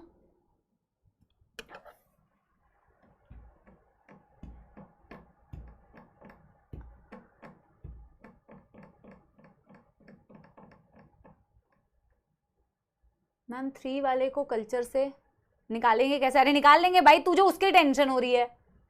इकोलाई नहीं मूव करेगा बेटा कल्चर में। क्यों, काहे मूव करेगा? इकोलाई के पर थोड़ी लगे हुए हैं, उड़ जाएगा वहां से।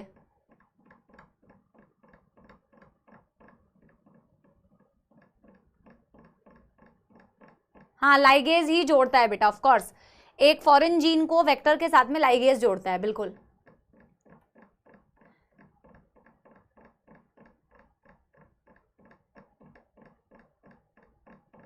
हाँ हाँ हाँ, कॉपी मर जाएगी, ओरिजिनल से हम एक्सट्रैक्ट कर लेंगे, बिल्कुल बिल्कुल।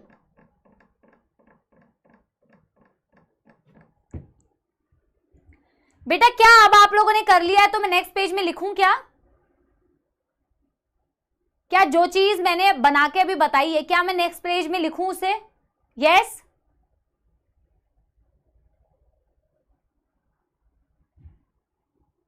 डैब करने का मतलब ऐसे ऐसे करना, झाड़ देना उसको चिपका के।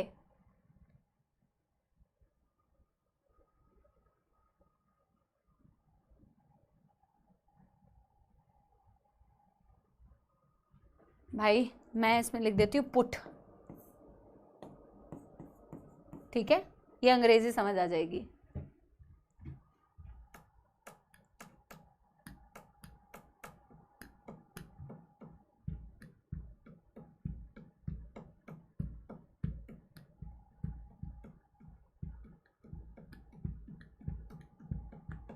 मम done, everybody everybody done done done done.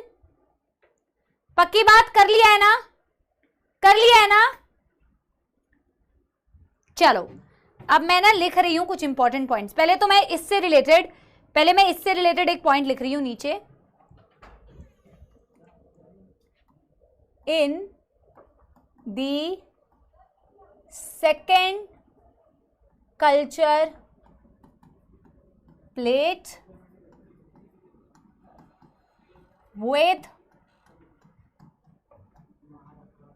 tetracycline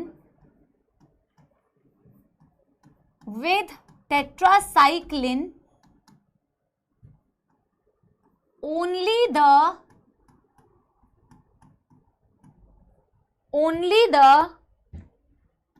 non-recombinant survives. Only the non-recombinants survive because they have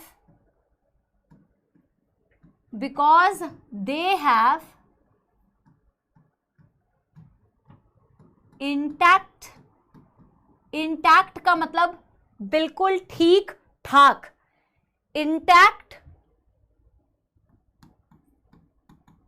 tetracycline gene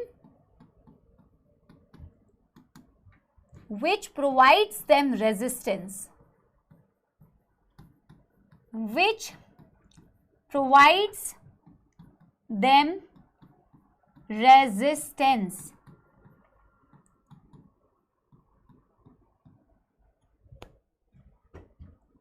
whereas recombinants die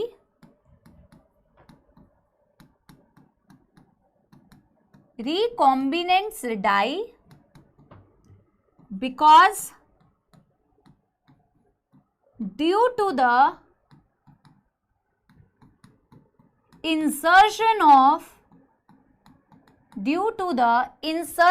of foreign gene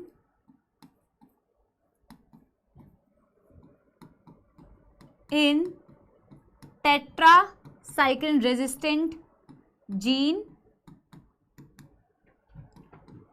the gene got damaged.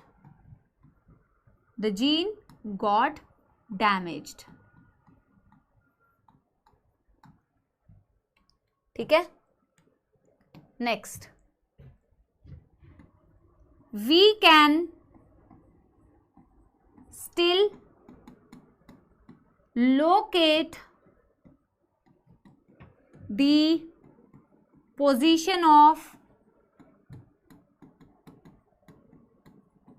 recombinants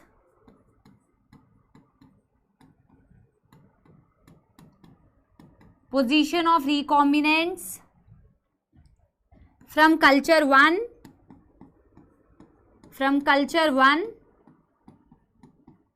and take it out and grow separately.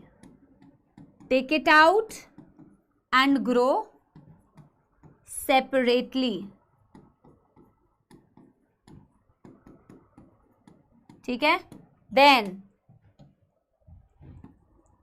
all in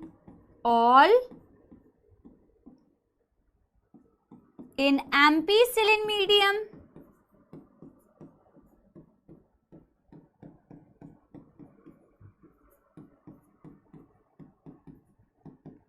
selection between transformant and non-transformant occur in tetracycline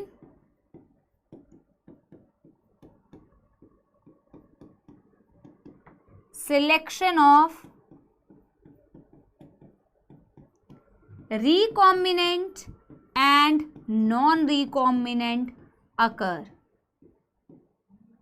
ठीक है, फिर E. coli has no antibiotic resistant gene. E. coli has no antibiotic resistant gene naturally. No antibiotic resistant gene naturally. Hence, it is a very good host. It is a very good host. ठीक है, अब बेटा इस चीज को पढ़ के देखो, देखो यही है कहानी। देखो ये कहानी लिखनी पड़ेगी आज, मैंने बहुत ज्यादा बेटा, इतना बड़ा, नयन कह रहे इतना बड़ा लिख दिया मैम। अब बेटा ये कॉन्सेप्ट है यार, अभी तो तुम्हें समझ में आ जाता है, पर तुम खुद सोच के देखो, जैसे हम कार्डियक साइकिल के बारे में पढ़ते हैं, पढ़ तो लेते हैं, और जब लेकिन हमें जब उस बाद में उसे रिवाइज करना होता है तो वो फ्लो चार्ट से पहले तो समझ में आ गया था, पर उसके बारे में अगर हम इंपॉर्टेंट पॉइंट्स ना लिख के रखे तो हम जब रिवाइज करेंगे तो हमें याद नहीं आएगा। ये पॉइंट्स मैंने भी बेटा इतना सारा लिखा है यार, तुम भी लिख सकते हो। ऑल इन ऑल का मतलब क्या है, मारूंगी बेटा यहीं से, बदतमीज ना हो तो। ऑल इन ऑल का क्या मतलब है, कुछ ना कुछ तो बोलना ही है। ऑल इन ऑल का मतलब समरी। ऑल इन ऑल अंग्रेजी का डिबेट या भाषणबाजी नहीं करिए कभी स्कूल में। थोड़ी इंग्लिश बेटा, थोड़ा सा अच्छा सेंटेंस बनाने को मैं लिखती हूं तो कुछ भी करने लग जाते हो, मन करता है क्यों ही लिखा तुम्हारे लिए इंग्लिश मैंने। ऑल इन ऑल का मतलब है ऑल इन ऑल, यानी कि अगर देखा जाए तो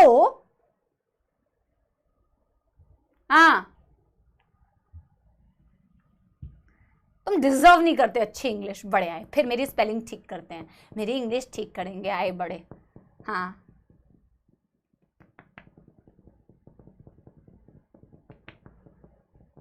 ऑल इन ऑल तो ये बेटा उसी का पूरा कंक्लूजन है। एक बारी बेटा इसको पढ़ के ना अपने डायग्राम से एक बारी रिलेट करो, ठीक है, इसको पढ़ के एक बारी अपने डायग्राम से रिलेट करो। मैं रिवाइज इसके बाद अभी कराऊंगी, पर फिर भी आप खुद से एक बारी रिलेट करो, खुद से एक बारी रिलेट करो। फिर मैं एक क्वेश्चन पूछती हूं आप लोगों से, ठीक है।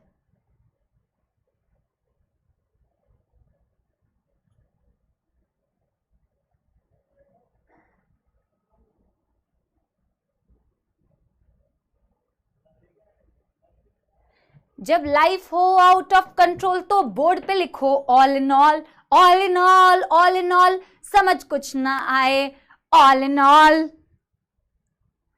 सपोले क्या जाने ऑल इन ऑल का मतलब क्या होगा, ना अंग्रेजी आएगी हाँ, पर नीट में जरूर सिलेक्शन होगा, तो पढ़ाई करो, ऑल इन ऑल मत करो, ठीक है। चलो चलो जी,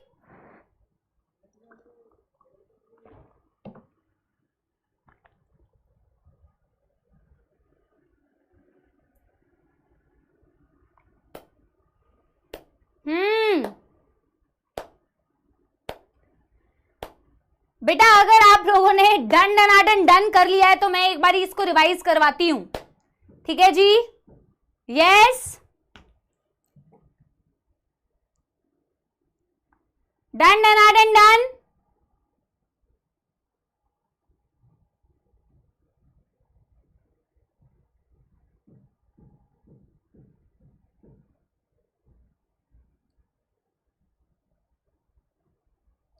डन हो गया तो थम्स अप दे दीजिए।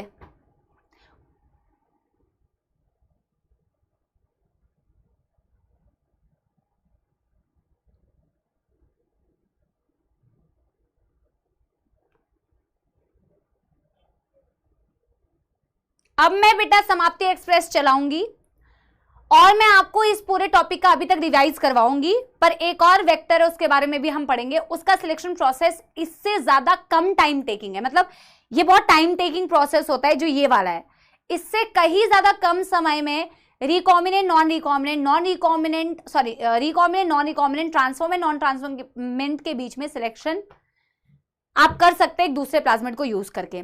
एक बच्ची पूछ रही है सेकंड का क्या मतलब है। हमने ऊपर वाले पॉइंट में लिखा है ना बेटा कि रिकॉम्बिनेंट मर जाते हैं, ये लिखा है ना ऊपर वाले पॉइंट में, तो मैंने सेकंड पॉइंट में लिखा है कि वो मर तो जाते हैं बट हम स्टिल रिकॉम्बिनेंट की पोजीशन को लोकेट कर सकते हैं, पहचान सकते हैं कल्चर प्लेट नंबर 1 से।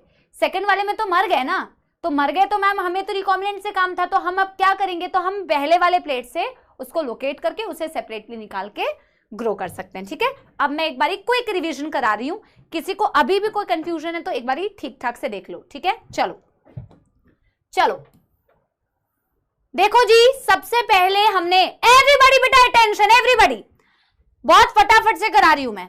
हमने सबसे पहले बेटा क्या किया, पहले तो ना, और सुनो ध्यान से सुनो, फिर नहीं बोलना कुछ। हमने सबसे पहले मैम वेक्टर का यूज किया अपने जीन ऑफ इंटरेस्ट, जो हम नॉर्मल जेनेटिक इंजीनियरिंग करते हैं, हम फॉरेन जीन लेते हैं, हम वेक्टर डीएनए लेते हैं, दोनों को रिकॉम्बिनेंट से कट कराते हैं और दोनों को रिस्ट्रिक्शन एंजाइम से कट कराते हैं और दोनों को लाइगेजेस से जोड़ के रिकॉम्बिनेंट डीएनए बनाने की कोशिश हम करते हैं। हमने एक वेक्टर लिया जो कि है PBR322, जो कि लैब में बनाया हुआ एक वेक्टर था जिसमें 2 सिलेक्टेबल मार्कर थे, जो अब तुम्हें पता चल चुके हैं इन्हें सिलेक्टेबल मार्कर क्यों बोलते हैं, क्योंकि इन्हीं जीन्स के मदद से बेटा तुम पता कर पा रहे थे। ये जीन्स ना होते तो एम्पिसिलिन और टेट्रासाइक्लिन मीडियम में तुम ग्रो कराते, तुम्हें कैसे पता चलता। तो तुम्हारे पास यहाँ पे बेटा 2 जीन्स थी, एक जगह पे टेट्रासाइक्लिन रेजिस्टेंट जीन, एक जगह पे एम्पिसिलिन रेजिस्टेंट जीन। मतलब अगर मैं ये प्लाज्मिड उठा के सीधा एक ई कोलाई के अंदर एज इट इज डाल दूं, तो इसके पास क्योंकि टेट्रासाइक्लिन जीन भी है रेजिस्टेंस और इसके पास एम्पिसिलिन रेजिस्टेंट जीन भी है, तो मैम ऐसा अगर मैं प्लाज्मिड इस ई कोलाई भाई साहब के अंदर डाल दूंगी तो ये ई कोलाई टेट्रासाइक्लिन में भी सर्वाइव कर जाएगा, एम्पिसिलिन में भी सर्वाइव कर जाएगा, क्योंकि इसके पास दोनों के लिए रेजिस्टेंट जीन है। हाँ कि ना एवरीबॉडी, हाँ कि ना, यस। लेकिन अब हम ऐसा नहीं कर रहे हैं, अब मैं आपको समझाती हूं हम करते क्या हैं। हम मैम BAM-H1 का यूज करें। What is BAM-H1? What is BAM-H1? BAM-H1 is a restriction enzyme. BAM-H1 की कटिंग साइट कहां है? इसकी कटिंग साइट है ma'am with in the tetracycline resistant gene. लेकिन जब हम जैसे सपोले मैम इसको कट करेंगे तो मैम चांसेस ये है कि हमारा रिकॉम्बिनेंट बन जाएगा मैम। लेकिन मैम फिर भी मैम 2 चांस हो सकते हैं कि जब मैं BAM-H1 से इसे कट कराऊंगी तो इसमें रिकॉम्बिनेंट मेरा जीन जुड़ भी सकता है, जब मैं इसे जोड़ने की कोशिश करूंगी लाइगेज से जुड़ भी जा सकता है, नहीं भी जुड़ सकता है, कोई इस चीज की गारंटी नहीं है। तो मैम 2 पॉसिबिलिटी है मेरे पास। एक ऐसा मेरे पास प्लाज्मिड दिखेगा जिसके पास जीन नहीं जुड़ा और एक जिसके पास मेरा जीन जुड़ गया। भाई जिसके पास तुम्हारा जीन जुड़ गया है वो रिकॉम्बिनेंट, जिसके पास नहीं जुड़ा है वो नॉन रिकॉम्बिनेंट। जिसके पास नहीं जुड़ा उसकी टेट्रासाइक्लिन जीन अभी भी ठीक ठाक है, उसकी एम्पिसिलिन जीन भी ठीक ठाक है। जो रिकॉम्बिनेंट बन चुका है उसकी एम्पिसिलिन वाली जीन तो ठीक ठाक है, पर टेट्रासाइक्लिन जीन में कट लग चुका है, तभी तो रिकॉम्बिनेंट बना है। अब मैम ऐसे देख के तो हमें पता नहीं चल रहा, अब हमें मैम इसको अगले स्टेप में होस्ट के अंदर ट्रांसफॉर्म करना होता है, होस्ट को ट्रांसफॉर्म करना होता है। तो मैं इसे उठा के होस्ट के अंदर जब डालूंगी मैम, तो होस्ट भी मैम जरूरी थोड़ी है कि फॉरेन जीन ले ले। तो होस्ट 3 प्रकार के ई कोलाई होंगे। एक ई कोलाई जिसने कोई जीन ऑफ इंटरेस्ट नहीं लिया, एक ई कोलाई जिसने ये वाला जीन लिया, एक ई कोलाई जिसने ये वाला जीन लिया। मैम अगर कोई भी ई कोलाई किसी भी प्रकार की फॉरेन जीन को अपने अंदर ले ले तो वो ट्रांसफॉर्म कहलाती है, वो ट्रांसफॉर्म कहलाती है। ठीक है, तो ये वाली जो ई कोलाई है बच्चों, इसने क्योंकि फॉरेन जीन ले लिया तो ये भी ट्रांसफॉर्म हो गई। ये वाली ई कोलाई क्योंकि इसने भी फॉरेन जीन ले लिया तो ये भी ट्रांसफॉर्म कहलाई। इस ई कोलाई ने कोई जीन नहीं लिया तो ये नॉन ट्रांसफॉर्म कहलाई मैम। लेकिन हमें अभी नहीं पता है कि कौन ट्रांसफॉर्म कौन नॉन ट्रांसफॉर्मेंट। एक चीज मैं बताना चाहती हूं, चैट में फालतू की बकवास मत करो। मैं आपको 1.5 घंटे से एक ही टॉपिक को रिवाइज करा रही हूं। अगर आपको ये बोलना है कि अभी भी कंफ्यूजन हो रही है मैम, मत लिखो यार कंफ्यूजन हो रही है, पढ़ाई करो। टाइप करोगे इतना बड़ा वर्ड कंफ्यूज लिख रहे हो, तुम कंफ्यूज ही रहोगे, कैसे पढ़ाई करोगे? बदतमीज ना हो तो। इतनी मेहनत से पढ़ा रही हूं बच्चों, मेहनत का रिवाइज करा रही हूं, 50 घंटे रिवाइज ही कराती रहती हूं, तुम कंफ्यूज हो रहे कंफ्यूज। अरे भाई एक भी बच्चे का कंफ्यूज दिखता है ना तो मेरे को भी मौत आती है भैया, मेरे को नहीं अच्छा लगता एक बच्चे का कंफ्यूज। एक भी बच्चा कंफ्यूज नहीं लिखना चाहिए, पढ़ाई करो। क्या है ये है बेटा, तुम बदतमीज हो गए हो बेटा कुछ कुछ ना स्पैमर्स। पहले स्पैमर्स थे, अब स्पैमर्स बदतमीज होते जा रहे हैं। और सुनो यहां, जिसने फॉरेन जीन ले लिया वो ट्रांसफॉर्म, बट ये ट्रांसफॉर्म नॉन रिकॉम्बिनेंट, ये ट्रांसफॉर्म रिकॉम्बिनेंट, ये नॉन ट्रांसफॉर्मेंट। बट हमें पता नहीं चल रहा कि कौन सा नॉन ट्रांसफॉर्मेंट है, कौन सा ट्रांसफॉर्मेंट है, ट्रांसफॉर्मेंट में कौन सा रिकॉम्बिनेंट है, कौन सा रिकॉम्बिनेंट है, हमें नहीं पता चल रहा। तो हम क्या करेंगे बच्चों, हम इसे मैम अब ग्रो कराएंगे। सबसे पहले किस मीडियम के अंदर, सबसे पहले हम इसे ग्रो कराएंगे मैम एक ऐसे कल्चर मीडियम में जिसमें एम्पीसिलिन डला हुआ है। अगर एम्पीसिलिन डला हुआ होगा मैम तो क्या होगा मैम, वही होगा मैम जो मंजूर खुदा होगा मैम। क्या होगा मैम, देखो मेरे पास 3 तरीके की ई कोलाई थी। एक जिसने अपने अंदर नॉन रिकॉम्बिनेंट वाला डीएनए लिया, एक जिसने अपने अंदर रिकॉम्बिनेंट वाला डीएनए लिया, और एक जिसने कुछ भी नहीं लिया। ई कोलाई के पास तो किसी के लिए भी बेटा क्या है, रेजिस्टेंट जीन नहीं है। इसको तुम एम्पीसिलिन में ग्रो कराओगे तो ये तो कतई मर जाएगी ना, इसके पास तो किसी के लिए रेजिस्टेंस नहीं है, ठीक है। और बेटा अगर मैं कहूं ये वाली ई कोलाई और ये वाली ई कोलाई दोनों सर्वाइव करेंगी, क्यों, इसकी भी एम्पीसिलिन जीन ठीक है ना, और इसकी भी एम्पीसिलिन जीन ठीक है। तो आपके ट्रांसफॉर्मेंट जो होते हैं वो ई कोलाई मीडियम में ग्रो कर जाते हैं, नॉन ट्रांसफॉर्मेंट की बैंड बच जाती है। तो आप एम्पीसिलिन मीडियम में किसका सिलेक्शन करते हैं, ट्रांसफॉर्मेंट्स का नॉन ट्रांसफॉर्मेंट से सिलेक्शन करते हैं, क्योंकि नॉन ट्रांसफॉर्मेंट यहां मर जाते हैं, सिर्फ ट्रांसफॉर्मेंट ही ग्रो कर पाते हैं।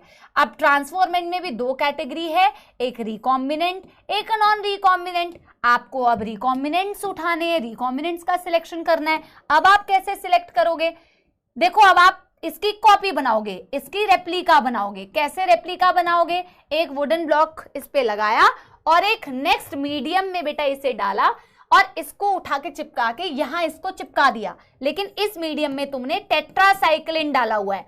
तो मैम टेट्रासाइक्लिन मीडियम में किसको मौत आएगी, डायरेक्ट क्षमा बेटा, डायरेक्ट टेट्रासाइक्लिन में ग्रो क्यों नहीं कर सकते, अभी मैं आप ही से पूछती हूँ, आप ही लोगों से।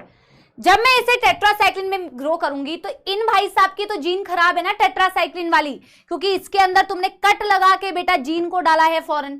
तो भैया इसमें सिर्फ ये वाली ग्रो करेगी, नॉन रिकॉम्बिनेंट वाली, जिसकी टेट्रासाइक्लिन इंटैक्ट है, जिसकी टेट्रासाइक्लिन ठीक ठाक है, सिर्फ वो ग्रो करेगी, यानी नॉन रिकॉम्बिनेंट। बट तुम्हें नॉन रिकॉम्बिनेंट से काम थोड़ी है, तुम्हें रिकॉम्बिनेंट से काम है, तुम्हें इससे मतलब ही नहीं है। तुम इससे बेटा अंदाजा लगाओगे पहली वाली प्लेट पे देख के, कल्चर प्लेट पहली वाली देख के अंदाजा लगाओगे कि जो इस जगह पे मैम बैक्टीरिया ग्रो कर रही है वो मेरे काम की है और वो ही मेरे को उठा के अलग से सेपरेटली ग्रो करना है। क्लियर है एवरीबॉडी? एक दिल बना के मुझे बता दो क्लियर है तो। फिर मेरा आपसे एक सवाल है जो एक बच्ची ने पूछा है। Yes everybody? बेटा पता है मुझे बहुत दुख होता है, मैं जानती हूं आप मुझे बता रहे, मेरे को पता है तुम्हारी क्लास में ना कुछ एक आधा स्पैमर से ज्यादा नहीं होते, तुम्हारी क्लास में मोरल है, अच्छे बच्चे हैं, लेकिन मेरे को एज ए तुम खुद सोचिए देखो ना बेटा तुम्हें कैसा फील होगा। तो इतनी मेहनत से पढ़ा रहे हो, मेरे को एक भी बच्चे का दिखता है ना, हालांकि कई बच्चे यही कहते हैं हमें समझ में आया, बट एक बच्चा भी ना बेटा मेरे को परेशान करने के भी लिखता है ना, तो मैं परेशान हो जाती हूँ कभी कभी यार। I am human, I have emotions, ठीक है, all in all I have emotions, ठीक है। हाँ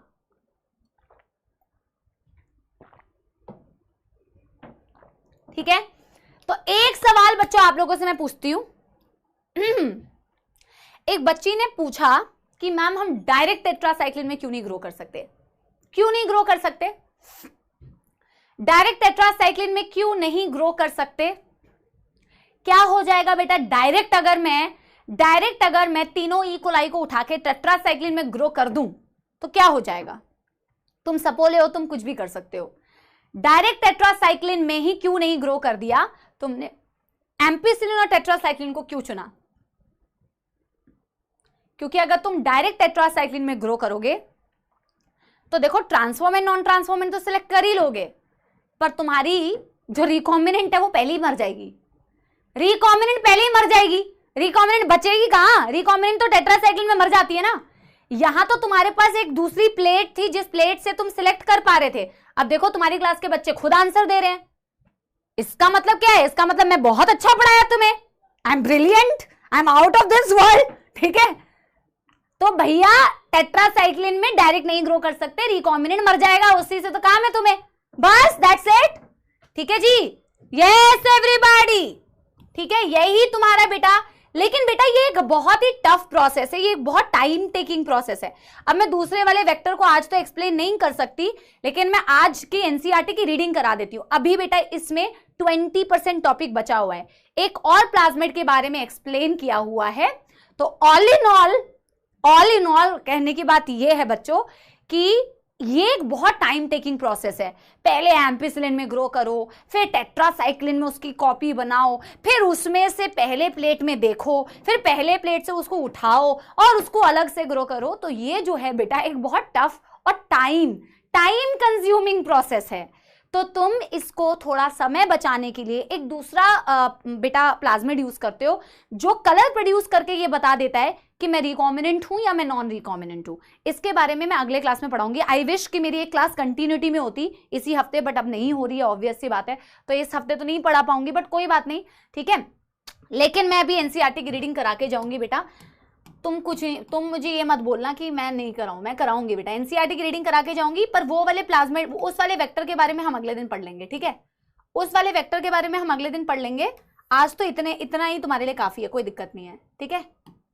हाँ अच्छा, एक चीज, एक पॉइंट और लिख लो, इसके बाद एक पॉइंट और लिख लो। एक पॉइंट ये कि DNA ligases helps in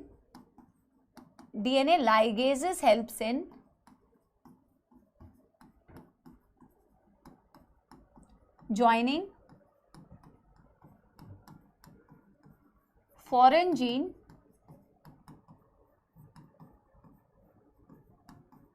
with vector। Vector के साथ बेटा कौन जोड़ता है? लाइगेजेस ही तो जोड़ते हैं, ठीक है ना। ना ना ना ना बेटा, एक्स्ट्रा क्लास की जरूरत ही नहीं है। मैं तुम्हें बेटा, तुम ओवरबर्डन हो जाओगे। तुम कभी एक्स्ट्रा क्लास मत मांगा करो बेटा किसी से। एक्स्ट्रा क्लास लोगे, सेल्फ स्टडी कब करोगे बेटा? मौत थोड़ी आनी है ना। चलो, नहीं, नो एक्स्ट्रा क्लास बेटा, डोंट वरी बेटा। जब तक जरूरी नहीं होता तब तक एक्स्ट्रा क्लास नहीं लेनी है, मौत आ जाएगी तुम्हें एकदम से। चलो एक बारी मुझे बता दो, ये कौन से पेज नंबर में दिया हुआ है? पेज नंबर बता दो। Following are the features that are required to facilitate cloning into a vector. ये फीचर्स होने चाहिए वेक्टर के अंदर, ठीक है। Origin of replication, it is a sequence from where replication starts। ये वो सीक्वेंस होती है जहां से रेप्लिकेशन स्टार्ट होती है बेटा। ये डायग्राम देखना, इसके बगल में दिया हुआ है ये, ठीक है। 199 page number, 169 page number. Any piece of DNA when it is linked to this sequence can be made to replicate within the host cell। ऐसा कोई भी फॉरेन डीएनए जिसको आप ऐसे एक वेक्टर के साथ में जोड़ दो जिसके पास ओरिजिन ऑफ रेप्लिकेशन है, तो उसको भी आप रेप्लिकेट करा सकते हो, ठीक है।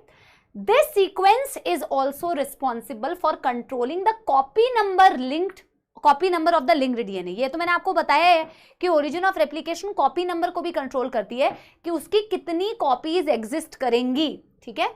So if we want to recover many copies of the target DNA, it should be cloned in a vector whose origin supports high copy number. कह रहा है कि इसीलिए अगर किसी को बहुत सारी अपनी जीन की कॉपी चाहिए तो उसको ऐसा एक वेक्टर यूज करना चाहिए जिसका कॉपी नंबर बहुत हाई हो। कॉपी नंबर हाई होगा, तुम्हारी कॉपी ज्यादा होंगी, ठीक है। आगे देखो, सिलेक्टेबल मार्कर होना चाहिए बच्चों, है ना। In addition to origin of replication, it requires a selectable marker जो identify and eliminate करता है non-transformants को and selectively permitting the growth of transformant. देखो बोला एक ऐसा सिलेक्टेबल मार्कर जो आपको आइडेंटिफाई करने में और सिलेक्ट करने में मदद करता है ट्रांसफॉर्मेंट्स को, और नॉन ट्रांसफॉर्मेंट को डिस्कार्ड करने में मदद करता है। सिर्फ ट्रांसफॉर्मेंट को नॉन ट्रांसफॉर्मेंट से बेटा सिलेक्ट नहीं करता है, रिकॉम्बिनेंट को भी नॉन रिकॉम्बिनेंट से सिलेक्ट करने में मदद करता है। फिर इन्होंने ट्रांसफॉर्मेशन को एक्सप्लेन किया है बच्चों। देखो, transformation is a process through which a piece of DNA is introduced into the host bacterium. You will read about it later. हाँ, अभी तो मैं तुम्हें अगली क्लास में यही पढ़ाऊंगी ना कि होस्ट के अंदर जीन को कैसे डाला जाता है, और जब होस्ट के अंदर जीन जाता है उसे बेटा ट्रांसफॉर्मेशन कहा जाता है। ठीक है, यस। देखो, normally the genes encoding resistance to antibiotic such as ampicillin, chloramphenicol, tetracycline or kanamycin are considered to be useful selectable marker for E. coli. Normally E. coli do not carry resistance to any of these antibiotics. Any of these antibiotics, बेटा usually no antibiotics की जगह ना तुम NCERT वाली line prefer करो कि जो आपके पीबीआर 322 के पास usually most commonly antibiotic resistance gene होती है, जैसे एम्पीसिलिन, जैसे टेट्रासाइक्लिन, जैसे कि क्लोरमफेनिकॉल, मतलब इसके पास तो नहीं है, किसी के पास ये वाली रेजिस्टेंट जीन अगर है तो आप ई कोलाई को एज अ होस्ट यूज कर सकते हो, क्योंकि ई कोलाई के पास इनके लिए कोई भी रेजिस्टेंट जीन नहीं होती। बेटा अटेंशन चाहिए, अटेंशन चाहिए प्लीज बेटा, लास्ट के 2-4 मिनट ही तो अटेंशन ले लो। मैं एनसीईआरटी रीड करा रही हूँ, क्या दिक्कत है बेटा, है ना। फिर क्लोनिंग साइट होनी चाहिए बच्चों। In order to link the alien DNA, vector need to have a very few, preferably a single recognition site for a commonly used restriction enzyme. एक एंजाइम के लिए एक ही रिकॉग्निशन साइट हो तो अच्छी है, क्योंकि मल्टीपल अगर रिकॉग्निशन साइट हो जाएगी तो उसको मौत आएगी बेटा obviously. Presence of more than one recognition site with in the vector will generate several fragment which will complicate the gene cloning process. Multiple cloning sites यानी कि मौत आएगी, complicate हो जाएगा process. The ligation of alien DNA is carried out at restriction site present in one of the two antibiotic resistant gene. Very very very very very important point. इसको चाहो तो अपने नोट्स में नोट कर लो, अपने note में note कर लो। जब भी हम किसी फॉरेन जीन को इंसर्ट करते हैं, किसी फॉरेन जीन को इंसर्ट करते हैं, तो इन दोनों में से किसी एक एंटीबायोटिक रेजिस्टेंट जीन पर ही करना होता है। यहां नहीं करोगे, यहां नहीं करोगे, क्योंकि बेटा तभी तो आप वहां अटैच करके ही सिलेक्शन कर पाते हो। जहां आपके सिलेक्टेबल मार्कर्स हैं उन्हीं पे आपको जीन इंसर्ट करना होता है, क्योंकि आपको उन्हीं की मदद से सिलेक्शन करना होता है। Am I clear to all of you? Yes everybody? ठीक है, जो स्पैम कर रहे हैं बेटा करने दो। One of the antibiotic resistant gene. For example, you can ligate a foreign DNA at BAMH1 site of tetracycline resistant gene into the vector. For example, बेटा आप tetracycline वाली जगह पे BAMH1 का यूज करके कर सकते हो, जैसे मैंने आपको करके बताया है ना। Recombinant plasmid will lose the tetracycline resistant gene due to insertion of foreign DNA. Yes, जो recombinant होगा उसके अंदर tetracycline के लिए जो resistance है वो lose हो जाएगी, क्योंकि आपने उसको कट कर दिया है, right? But it can still be selected from non-recombinant one by plating the transformant on tetracycline containing medium. आप इनको स्टिल सेलेक्ट कर सकते हो नॉन रिकॉम्बिनेंट वालों से। पूरा प्रोसेस आप पढ़ चुके हो, पहले एम्पीसिलिन फिर टेट्रासाइक्लिन मीडियम। टेट्रासाइक्लिन में आपके सिर्फ नॉन रिकॉम्बिनेंट्स ग्रो करते हैं, तो आप नॉन रिकॉम्बिनेंट और रिकॉम्बिनेंट में डिफरेंशिएट कर रहे हो। ये लाइन आप अपने डायग्राम से रिलेट करना, जो मैंने पढ़ाया है खुद रिलेट करना बेटा, तुम लास्ट में ना एकदम मौत आती है तुम्हें बेटा। Transformant growing on ampicillin containing medium are then transferred on a medium containing tetracycline. मैं बता चुकी हूं, पहले आप एम्पिसिलिन में ग्रो करते हो, फिर आप उसको उठा के टेट्रासाइक्लिन में ग्रो करते हो। The recombinant will grow only in ampicillin medium but not on the tetracycline. tetracycline में वो ग्रो नहीं करती है, but non-recombinant will grow on the medium containing both. Yes, non-recombinant वाली तो बेटा एम्पिसिलिन में भी ग्रो कर रही थी, इसमें भी ग्रो कर रही थी। In this case, one antibiotic resistant gene helps in selecting transformant and whereas other antibiotic resistant gene helps in selection of recombinants. ये आगे लिखा होगा, ठीक है। But anyway, बस यहीं तक रखते हैं, क्योंकि बेटा तुम एकदम एनसीईआरटी, मुझे लगता है ना मैं क्यों ही तुम्हें एनसीईआरटी रीड करा रही हूँ, टाइम पास करते रहते हो बेटा यार तुम लोग, कई बच्चे सिर्फ टाइम पास करते हैं। मैं आज ना क्वेश्चंस लेके आई थी तुम्हारे उसके लिए, बट आज हो नहीं पाएगा, क्या बोलते हैं बॉडी फ्लूइड्स वाले, बट मेरे को पता था आज नहीं हो पाएगा, कोई बात नहीं अगले दिन कराएंगे, ठीक है, अगले दिन करा लेंगे, ठीक है। चलिए धन्यवाद, बहुत बहुत धन्यवाद। मैं ठीक है, मैं एक छोटा सा गाना सुना दे रही हूँ, पर तुम जिस तरीके से बेटा लास्ट में बिहेव करते हो मुझे बहुत दुख होता है, ऐसे मत किया करो। एनसीईआरटी क्या मैं अपने लिए पढ़ा रही हूँ, ऐसे लगता है कि करके पढ़ दूं, समझाऊं ना क्या बेटा, ऐसे बेटा नहीं करना चाहिए, बाकी बच्चे भी पढ़ रहे हैं ना। चलो मैं 2 लाइन गाना सुना दे रही हूँ, गाना नहीं सुनाना चाहिए तुम जैसे बिहेव करो, बट कोई बात नहीं, बाकी बच्चे तो पढ़ रहे थे ना। फटाफट से, ओके।